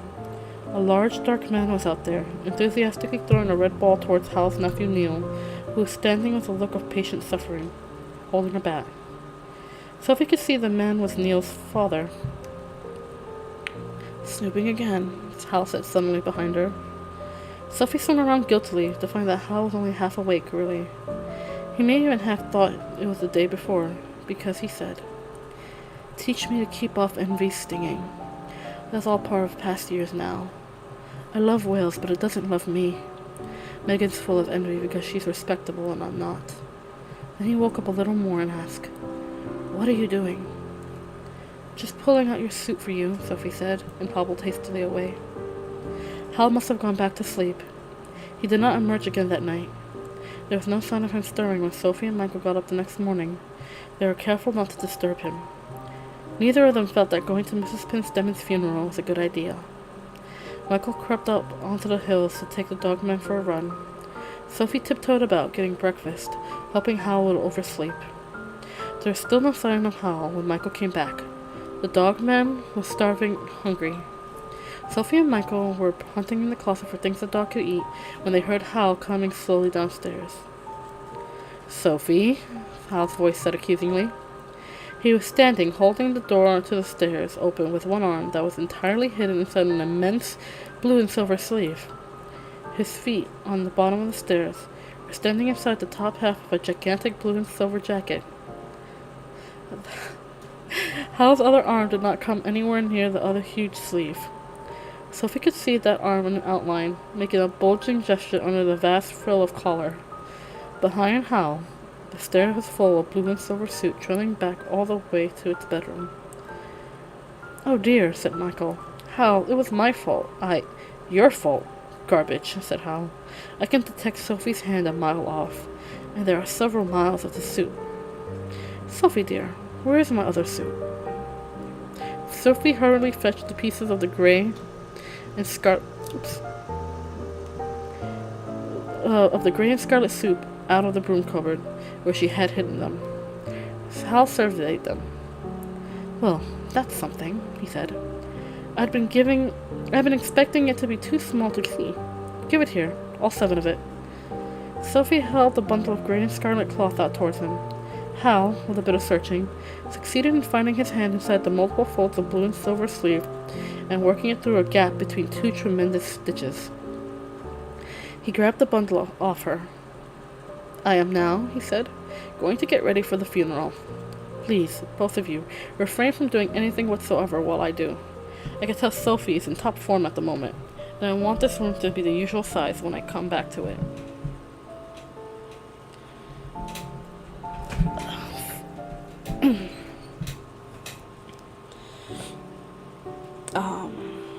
He set off with dignity to the bathroom, waiting in the blue and silver suit. The rest of the blue and silver suit followed him, dragging step by step down the stairs and rustling across the floor. By the time Hal was in the bathroom, most of the jacket was on the ground floor, and the trousers were appearing on the stairs. Hal half shut the bathroom door, and seemed to be going on hauling the suit in hand over hand. Sophie and Michael and the dogman stood and watched yard after yard of blue or silver fabric proceed across the floor, decorated with an occasional silver button the size of a millstone and enormous regular rope-like stitches. There may have been nearly a mile of it. "I don't think I got the spell quite right," Michael said when the last huge scalloped edge had disappeared around the bathroom door. "And didn't he let you know it?" said Calcifer. "Another log, please." Michael gave Calcifer a log. Sophie fed the dogman. But neither of them dared to do much else except stand around eating bread and honey for breakfast until Hal came out of the bathroom. He came forth 2 hours later, out of a steam of verbena-scented spells. He was in all black. His suit was black, his boots were black, and his hair was black too, the same blue raven black as Miss Angorian's. His earring was a long jet pendant. Sophie wondered if the black hair was in honor of Mrs. Penstemon.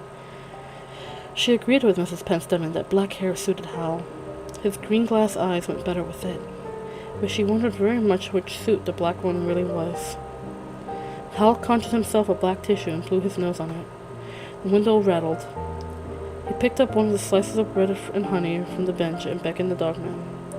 The dogman looked dubious.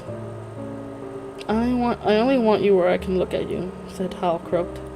His cold was still bad. "Come here, Pooch." And as the dog crawled reluctantly into the middle of the room, Hal added, "You won't find my other suit in the bathroom, Mrs. Snoop. You're not getting your hands on any of my clothes again." Sophie stopped tiptoeing towards the bathroom and watched Hal walk around the dogman, eating bread and honey and blowing his nose by turns. "What do you think of this as a disguise?" he said. He flicked the black tissue at Calcifer and started to fall forward onto his hands and knees. Almost as he started to move, he was gone. By the time he touched the floor, he was a curly red setter, just like the dogman. The dogman was taken up completely by surprise, and his instincts got the better of him.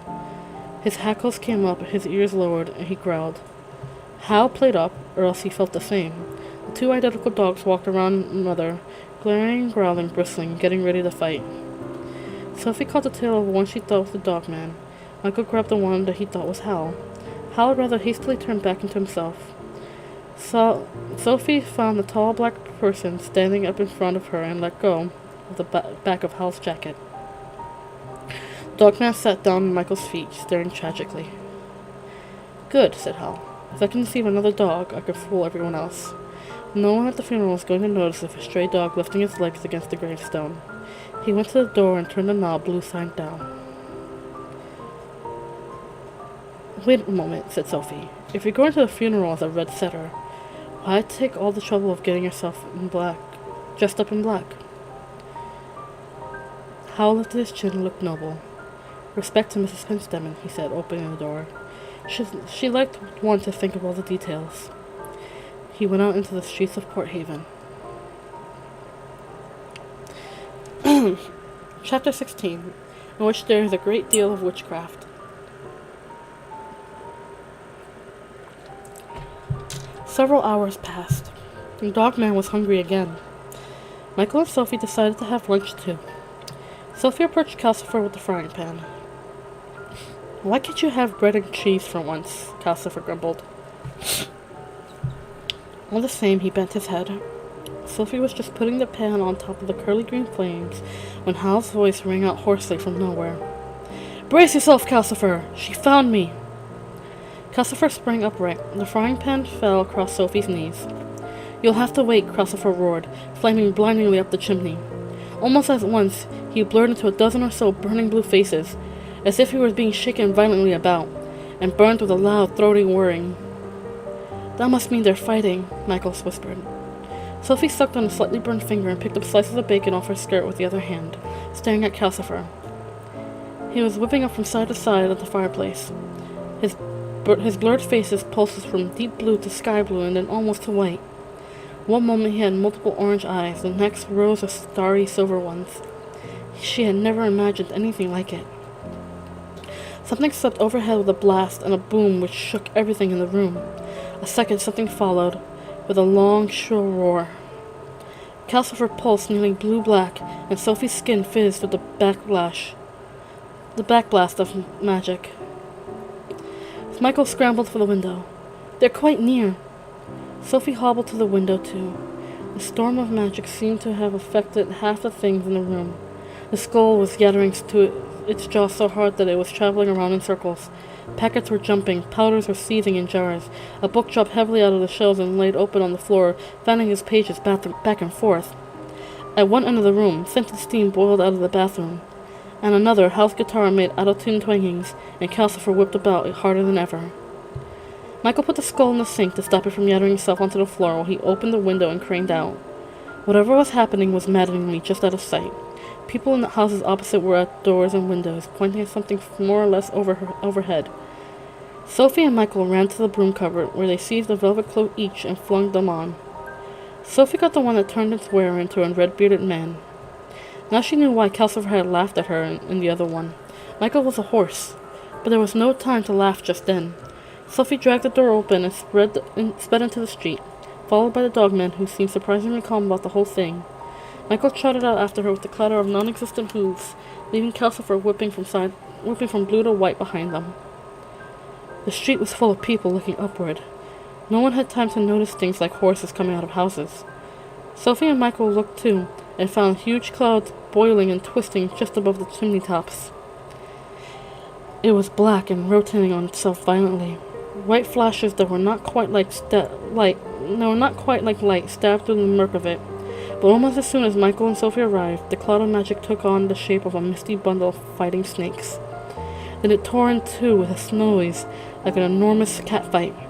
One part sped yowling across the roofs and out to the sea, and the second went screaming after it. Some of the people retreated indoors then. Sophie and Michael joined the rush of braver people down the sloping lanes to the dockside. There, everyone seemed to think the best view was to head along the curve of the harbor wall. Sophie hobbled to get all along it too, but there was no need to go beyond the shelter of the harbor master's hut.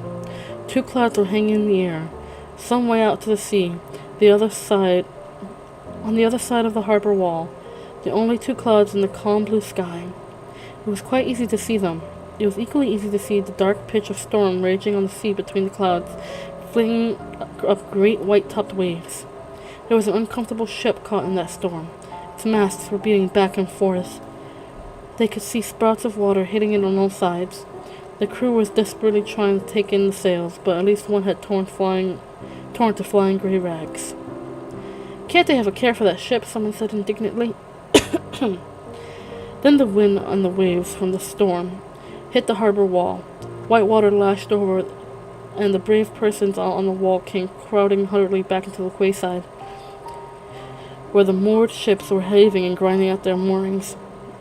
Among all this was a great deal of screaming in the high singing voices. Sophie put her face onto the wind beyond the hut, where the screaming came from, and discovered that the raging magic had disturbed more than the sea and the wretched ships.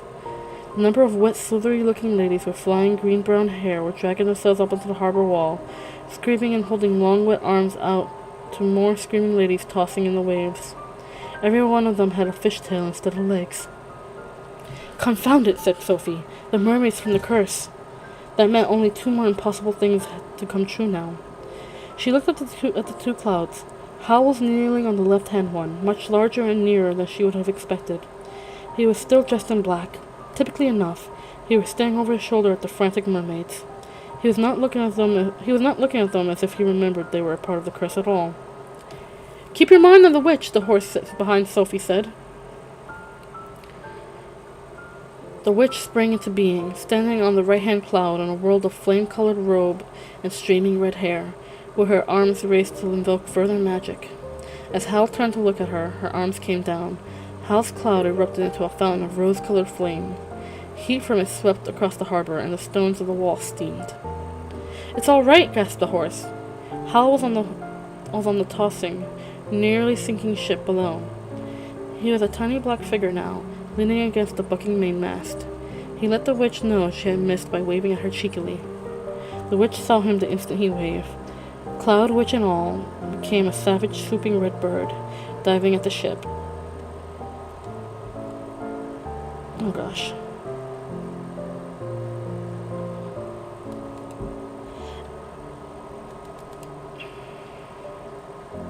Oh, how did I do this? Hold on. I may... Yep, I have messed up my page. One moment. Sorry. Sorry. I'm using my e-reader, my tablet, my little e-reader. I accidentally double-clicked and I lost my page. Here we go. The ship vanished, the mermaid sang a doleful scream. There was nothing but silkily tossed water where the ship had been, but the diving bird was gone too fast to stop. It plunged into the sea with a huge splash. Everyone on the quayside cheered. "I knew that wasn't a real ship. Really," someone behind Sophie said. "Yes, it must have been an illusion," the horse said wisely. "It was too small." As proof that the ship had been much nearer than it looked, the waves from the splash reached up the harbor wall before Michael had stopped speaking. A 20-foot green hill of water rode smoothly sideways across it, sweeping the screaming mermaids into the harbor, rolling every moored ship violently sideways, and thudding into swirls around the harbor master's hut. An arm came out of the side of the horse and hauled Sophie back towards the quay. Sophie gasped and stumbled in knee-high gray water. The dogman bound beside them, soaked to the ears. They had just reached the quay, and the boats in the harbor had all just rolled upright, when a second mountain of water rolled over the harbor walls. Out of its smooth side burst a monster. It was a long, black-clawed thing, half cat, half sea lion, and it came racing down the wall towards the quay. Another burst out of its waves as it smashed into the harbor, long and low too, but scalier, and came racing after the first monster. Everyone realized that the fight was not over yet, and splashed backwards hurriedly towards the sheds and houses on the quayside. Sophie fell over a rope and then a doorstep. The arm came out of the horse and dragged her upright as the two monsters streaked past in a scatter of salt water. Another wave swirled over the harbor, and 2 more monsters burst out of that. They were identical to the first 2, except the scaly one was closer to the cat-like one now, and the next rolling wave brought 2 more, closer together yet. "What's going on?" Sophie squawked as the third pair raced past, shaking the stones at the jetty as they ran. "Illusions," Michael's voice said out of the horse. "Some of them. They're both trying to fool one another and chasing the wrong one." "Which is who?" said Sophie. No idea, said the horse. Some of the onlookers found the monsters too terrifying. Many went home. Others jumped down into the rolling ships to fend them off from the quay. Sophie and Michael joined the hardcore of watchers who set off to the streets of the port haven after the monsters. First they followed a river of seawater, then huge wet paw prints, and finally white gouges and scratches of where the claws of the creatures had dug into the stone of the streets. These led everyone out onto the back of the town to the marshes where Sophie and Michael had chased the shooting star. By this time all 6 creatures were bounding black dots, vanishing into the flat distance. The crowd spread out into ragged lines onto the bank, staring, hoping for more and afraid of what they may see. After a while, no one could see anything but empty marshes. Nothing happened. Quite a few people were turning away when, of course, everyone else shouted, "Look!" A ball of pale fire rolled lazily up into the distance. It must have been enormous. The bang that went with it only reached the watchers when the fireball had just become a spreading tower of smoke. The line of people all winced at the blunt thunder of it. They watched the smoke spread until it became part of the mist on the marches. They went on watching after that, but there was simply peace and silence. The wind rattled the marsh weeds, and birds began to dare to cry again. "I reckon they must have done for one another," people said. The crowd gradually split into separate figures, trying to hurry away to jobs they had left undone. Sophie and Michael waited to the very last, when it was clear that it was indeed all over. Then they turned slowly back to Port Haven. Neither of them felt like speaking. Only the dog man seemed happy. He sauntered beside them so friskly that Sophie was sure he thought Howl was done for. He was so pleased with life that when they turned into the street where Howl's house was, and there happened to be a stray cat crossing the road, the dog man uttered a joyful bark and galloped after it. He chased it with a dash and skidded straight into the castle doorstep where it turned and glared. "Get off!" it mewed. "This is all that I need." The dog backed away, looking ashamed. Michael clattered up to the door. "Howl!" he shouted. The cat shrank to a kitten's size and looked very sorry for itself. "And you both look ridiculous," he said. "Open the door. I'm exhausted." Sophie opened the door and the cat crawled inside. The cat crawled to the hearth where Calcifer was down to the merest blue flicker, and with an effort it got on its front paws up onto the chair and seat. There it grew rather slowly into Howl, bent double. "Did you kill the witch?" Michael asked eagerly, taking off his cloak and becoming himself too. "No," said Howl. He turned around and flopped into the chair, where he lay looking very tired indeed. "And all that on top of a cold," he croaked. "Sophie, for pity's sake, take off that horrible red beer and find a bottle of brandy in the closet. Unless you've drunk it or turned it into turpentine, of course." Sophie took off her cloak and found the bottle of brandy in a glass. Hal drank one glass off as if it were water. Then he poured out a second glass, and instead of drinking it, he dripped it carefully onto Calcifer. Calcifer flared and sizzled and seemed to revive a little. Hal poured a third glass and laid back sipping it. "Don't stand staring at me," he said. "I don't know who won. The witch is mighty hard to come at. She relies mostly on her fire demon and stays behind out of trouble. But I think we gave her something to think about, eh, Calcifer?" "It's old," said Calcifer with a weak fizzle from under his logs. "I'm stronger, but it knows things I've never thought of. She had it for 100 years, and it's half killed me." He fizzled a bit, and climbed further out of the logs to grumble. "You might have warned me." "I did, you old fraud," Hal said wearily. "You know everything I know." Hal lay sipping brandy while Michael found bread and sausage for them to eat. Food revived them all, except perhaps the dog man, who seemed subdued now that Hal was back after all. Calcifer began to burn up and look his usual blue self. "This won't do," said Hal. He hauled himself to his feet. "Look sharp, Michael. The witch knows we're in Port Haven. We're not only going to have to move the castle and the Kingsbury just now. I shall have to transfer Calcifer to the house that goes within the hat shop." "Move me?" Calcifer cackled. He was azure with apprehension. "That's right," said Howl. "You have a choice between market shipping or the witch. Don't go and be difficult." "Curses, Howl! Curses!" wailed Calcifer, and dived into the bottom of the grate. Excuse me. Chapter 17, in which the moving castle moves house. Hal set to work as hard as if he had just had a week's rest. If Sophie had not seen him fight a grueling magic battle an hour ago, she would have never believed it. He and Michael dashed about, calling measurements to one another and chalking strange signs in the places where they had earlier put up the metal brackets.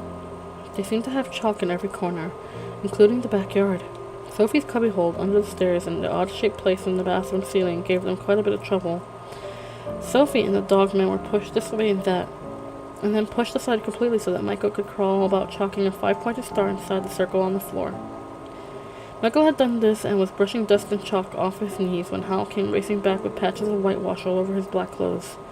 Sophie and the dogman were pushed aside again so that Howl could crawl about writing signs in and around both star and circle. Sophie and the dogman went to sit on the stairs. The dogman was shivering. This did not seem to be magic he liked. Howl and Michael raced out to the yard. Howl raced back. "Sophie," he shouted, "quickly! What are we going to sell in this shop?" "Flowers," she said, thinking of Mrs. Fairfax again. "Perfect," said Howl, and hurried over to the door with a pot of paint and a small brush. He dipped the brush into the pot and carefully painted the blue blob yellow. He dipped again. This time the brush came out purple. He painted the green blob with it, and the third dip the paint was orange, and the orange went over the red blob. Hal did not touch the black blob. He turned away, and the end of his sleeve went into the paint pot along the brush. "Botheration," said Hal, dragging it out. The trailing tip of the sleeve was all colors of the rainbow. Hal shook it, and it was black again. "Which suit is that real big, gleaming spade?" The handle was wood, but the blade did seem to be solid silver. "All set out there," he said. Hal rested the shovel on his knee in order to chalk a sign on both handle and blade. He sprinkled red powder out from the jar onto it. He then put a pinch of the same grains carefully in each point of the star and tipped all the rest into the middle. "Stand clear, Michael," he said. "Everyone stand clear. Are you ready, Calcifer?" Calcifer emerged from between his logs in a long thread of blue flame. "As ready as I shall ever be," he said. "You know this could kill me, don't you?" "Look on the bright side," said Hal. "It could be me it kills. Hold on tight. 1, 2, 3. He dug the shovel into the grate, very steadily and slowly, keeping it straight and level with the bars. For a second, he juggled it gently to get it under Calcifer. Then, even more steadily and gently, he raised it. Michael was quite obviously holding his breath. "Done it," said Hal. Logs toppled sideways. They did not seem to be burning. Hal stood up and turned around, carrying Calcifer on the shovel. The room filled with smoke. The dogman whined and shivered. Hal coughed. He had a little trouble holding the shovel steady. Sophie's eyes were watering, and it was hard to see clearly, but as far as she could tell, Calcifer, just as he had said to her, did not have feet, or legs either. He was a long, pointed blue face rooted in a faintly glowing black lump. The black lump had a dent in the front of it, which suggested at first the sight that Calcifer was kneeling on tiny, folded legs.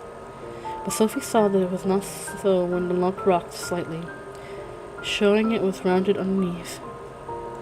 Calcifer obviously felt terribly unsafe. His orange eyes were round with fear, and he kept shooting feeble little arm-shaped flames out on the side, in a useless attempt to grab hold of the sides of the shovel. "Won't be long," Hal choked, trying to be soothing, but he had to shut his mouth hard and stand for a moment, trying not to cough. The shovel wobbled, and Calcifer looked terrified. Hal recovered. He took a long, careful step into the chalk circled, and then another into the center of the 5-pointed star. There, holding the shovel at level, he turned slowly, one complete turn, and with Calcifer turned with him, sky blue staring with panic. It felt as if the whole room had turned with them. The dogman crouched close to Sophie. Michael staggered. Sophie felt as if their piece of the world had come loose and was swinging and jiggling around in a circle, sickeningly. She did not blame Calcifer for looking so frightened. Everything was still swinging and swaying as Hal took the same long, careful steps out of the star and out of the circle. He knelt down by the hearth and with enormous care slid Calcifer back into the grate again and packed the logs back around him. Calcifer flopped the green flames uppermost. Howl kneeled onto the shovel and coughed. The room rocked and settled. For a few instants, where the smoke was still hung everywhere, Sophie saw to her amazement the well-known outlines of the parlor in the house where she had been born. She knew it even though its floors were bare boards and there were no pictures on the walls. The castle room seemed to wriggle itself into place inside the parlor, pushing it out here and pulling it there, bringing the ceiling down to match its own beam ceiling, until the two melted together and became the castle room again, except perhaps it was now a bit higher and squarer than it had been before. "Have you done it, Calcifer?" called Howl. "I think so," Calcifer said, rising up on the chimney. He looked none the worse for wear on his ride in the shovel. "You better check me, though." Howl helped himself onto the shovel and opened the door with the yellow blob downward. Outside was a sheet of market shipping that Sophie had known all her life. People she knew were walking past in the evening, taking a stroll before supper, the way a lot of people did in the summer. Howl nodded at Calcifer, shut the door, turned it orange down, and opened it again. A wide, weedy drive wound its way from the door now, among the clumps of trees most picturesquely lit sideways by the low sun. In the distance stood a grand stoneway with statues on it. "Where is this?" said Howl. "An empty mansion at the end of the valley," Calcifer said rather defensively. "It's a nice house you told me to find. It's quite fine." "I'm sure it is," said Howl. "I simply hope the real owners won't object." He shut the door and turned the knob round to purple down. "Now for the moving castle," he said as he opened it again. It was nearly dusk out there. A warm wind filled of different scents blew in. Sophie saw a bank of dark leaves drift by, loaded with big purple flowers among the leaves. It spun slowly away, and its place was taken by a stand of dim white lilies and a glimpse of a sunset on water beyond. The smell was so heavenly that Sophie was halfway across the room before she was aware. "No, your long nose stays out of there until tomorrow," said Howl. He shut the door with a snap. "That part's right on the edge of the waist. Well done, Calcifer. Perfect. A nice house and lots of flowers as ordered." He flung the shovel down and went to bed. He must have been tired. There were no groans, no shouts, and almost no coughing. Sophie and Michael were tired too. Michael flopped into the chair and sat stroking the dogman, staring. Sophie perched on the stool, feeling strange. They had moved. It felt the same, but different, quite confusingly. And why was the moving castle now on the edge of the waste? Was it the curse pulling Howl towards the witch, or had Howl slithered out so hard that he'd come out right behind himself and turned out what most people would call honest? Sophie looked at Michael to see what he thought. Michael was asleep, so was the dogman. Sophie looked at Calcifer and said, sleepily flickering among rosy logs, with his orange eyes almost shut. She thought of Calcifer pulsating, almost white, with white eyes, and then Calcifer staring anxiously as he wobbled on the shovel. He reminded her of something. The whole shape of him did. "Calcifer," she said, "were you ever a falling star?" Calcifer opened one orange eye at her. "Of course," he said. "I can talk about that if you know. The contract allows me to." "And Hal caught you?" said Sophie. 5 years ago," said Calcifer. "Out on Port Haven marshes, just after he set up as Jenkins the sorcerer. He chased me in 7-league boots. I was terrified of him. I was terrified anyway, because when you fall, you know you're going to die. I'd have done anything rather than die. When Hal offered to keep me alive the way humans stay alive, I suggested a contract on the spot. Neither of us knew what we were getting into. I was grateful, and Hal only offered because he was sorry for me." "Just like Michael," Sophie said. "What's that?" Michael says, waking up. "Sophie, I wish we weren't right at the edge of the waste. I don't know we would be. I don't feel safe." "Nobody's safe in a wizard's house," Calcifer said feelingly. Next morning the door was set to black blob down, and, to Sophie's great annoyance, it would not open in any setting. She wanted to see those flowers, witch or no witch. so she took out her impatience by fetching a bucket of water and scrubbing the chalk signs off the floor. Howl came in while she was doing it. "Work, work, work," she said, stepping over Sophie as she scrubbed. He looked a little strange. His suit was still dense black, but he had turned his hair fair again. It looked white against the black. Sophie glanced at him and thought of the curse. Howl may have been thinking of it too. He picked up the skull out of the sink and held it in one hand mournfully. "Alas, poor Yorick," he said. "She heard the mermaids, so it falls that there is something rotten in the state of Denmark. I have caught an everlasting cold, but luckily I am terribly dishonest. I cling to that." He coughed pathetically, but his cold was getting better, and it did not sound very convincing. Sophie exchanged a look with the dog man, who was sitting watching her, looking as doleful as Howl. "You should get back to Letty," she murmured. "What's the matter?" she said to Howl. "Miss Angorian not going well?" "Dreadfully," said Howl. "Lily Angorian has a heart like a boiled stone." He put the skull back into the sink and shouted for Michael. "Food! Work!" he yelled. After breakfast, they took everything out of the broom cupboard. Then Michael and Howl knocked a hole in the side of the wall. Dust flew out of the cupboard door, and strange thumpings occurred. At last they both shouted for Sophie. Sophie came, meaningly carrying a broom, and there was an archway where the wall had been, leading to the steps that had always connected the shop into the house. Howl beckoned her to come and look at the shop. It was empty and echoing. Its floor was now tiled in black and white squares like Mrs. Penstemmon's hall, and the shelves which had once held hats had a vase of wax silk roses and a small posy of velvet cowslips on them.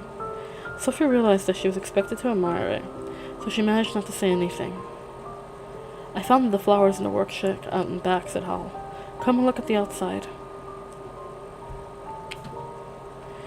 He opened the door into the street, and the same shop's bell tinkled that Sophie had heard all her life. Sophie hobbled out into the empty early morning street. The shop in front had been newly painted green and yellow. Curly letters over the window said, "H. Jenkins, fresh flowers daily." "Changed your mind about common names, haven't you?" said Sophie. "For disguise reasons only," said Howl. I still prefer Pendragon." And where did the fresh flowers come from?" said Sophie. "You can't say that and sell wax roses off hats." "Wait and see," said Howl, leading the way back into the shop. They went through and out into the yard, and Sophie had known. They went through and out into the yard that Sophie had known all her life. It was only half the size now, because Howl's yard from the moving castle took up one side of it. Sophie looked up beyond the bricks of the walls of Howl's yard to her own old house. It looked rather odd because of the new window in it that belonged to Howl's bedroom, and it made Sophie feel odder still when she realized that Howl's window did not look out onto the things that she saw now. She could see the window of her own old bedroom above the shop. That made her feel odd too, because there did not seem to be any way to get up to it now. As Sophie hobbled after Howl indoors again and up the stairs to the bedroom cupboard, she realized that she was being very gruff. Seeing her old home this way was giving her some fearsome mixed feelings. "I think it's all very nice," she said. "Really?" said Howl coldly. His feelings were hurt. He did so like to be appreciated, Sophie thought, sighing as Howl went down the castle and turned the snow up to purple down. On the other hand, she did not think that she ever praised Howl any more than Calcifer, and she wondered why she should start now. The door opened. Big bushes loaded with flowers drifted gently past and stopped so that Sophie could climb down among them. Between the bushes, lanes of long, bright green grass led in all directions. Sophie and Howl walked down the nearest, and the castle followed them, brushing petals off as it went. The castle, tall and black and misshapen as though it was, blowing its peculiar little wisps of smoke from one turret to another, did not look out of place here. Magic had been at work here. Sophie had knew it, and the castle fitted somehow. The air was hot and steamy and filled with the scent of flowers, thousands of them. Sophie nearly said the smell reminded her of the bathroom after Howl had been in it, but she bit it back. The place was truly marvelous. Between the brushes and their loads of purples, reds, and white flowers, the wet grass was full of smaller flowers, Pink ones with only 3 petals, giant pansies, wild phlox, lupines of all colors, orange lilies, tall white lilies, irises, and a myriad of others. There were creepers, growing flowers big enough for hats, cornflower poppies, and plants with strange shapes and strange colors of leaves. Though it was not much like Sophie's dream of a garden like Mrs. Fairfax, she forgot her gruffness and became delighted. "You see," said Howl. He swung out an arm, and his black sleeve disturbed several hundred blue butterflies feasting on a bush of yellow roses. "We can cut flowers by the armload every morning and sell them in market shipping with the dew still on them." At the end of that green lane, the grass became squashy. Vast orchids sprouted under the bushes. Hal and Sophie suddenly came to a steaming pool crowded with water lilies.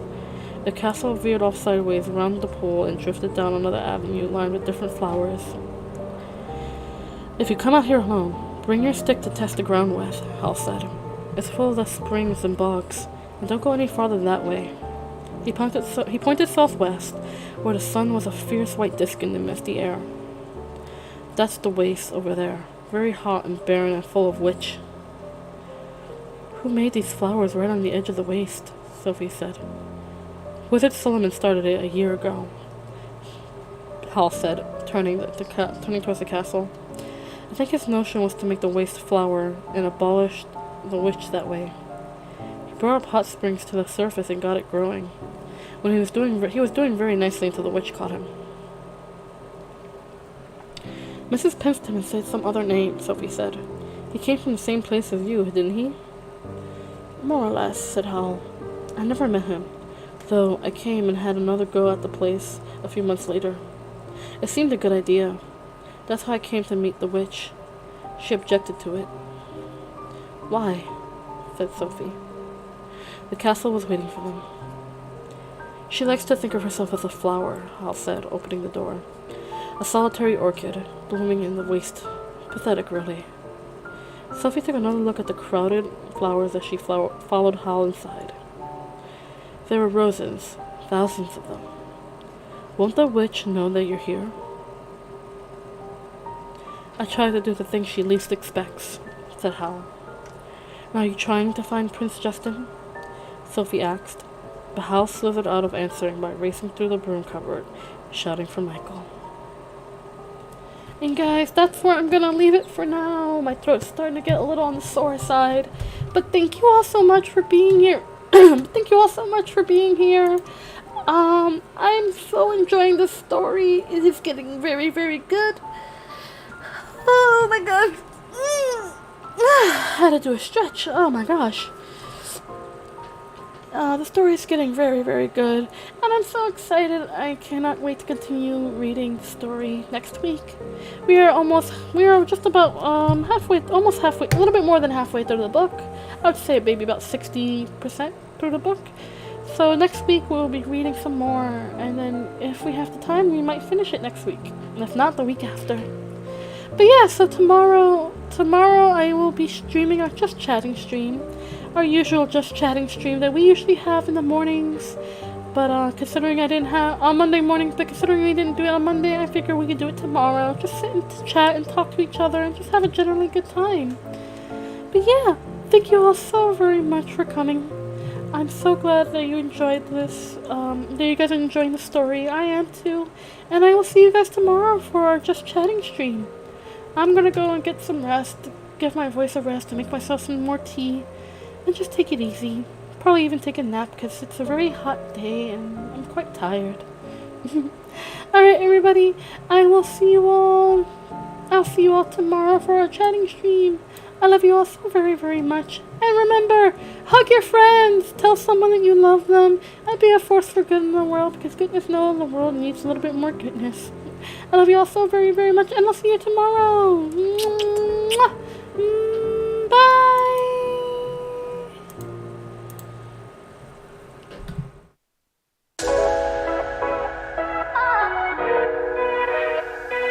Exact.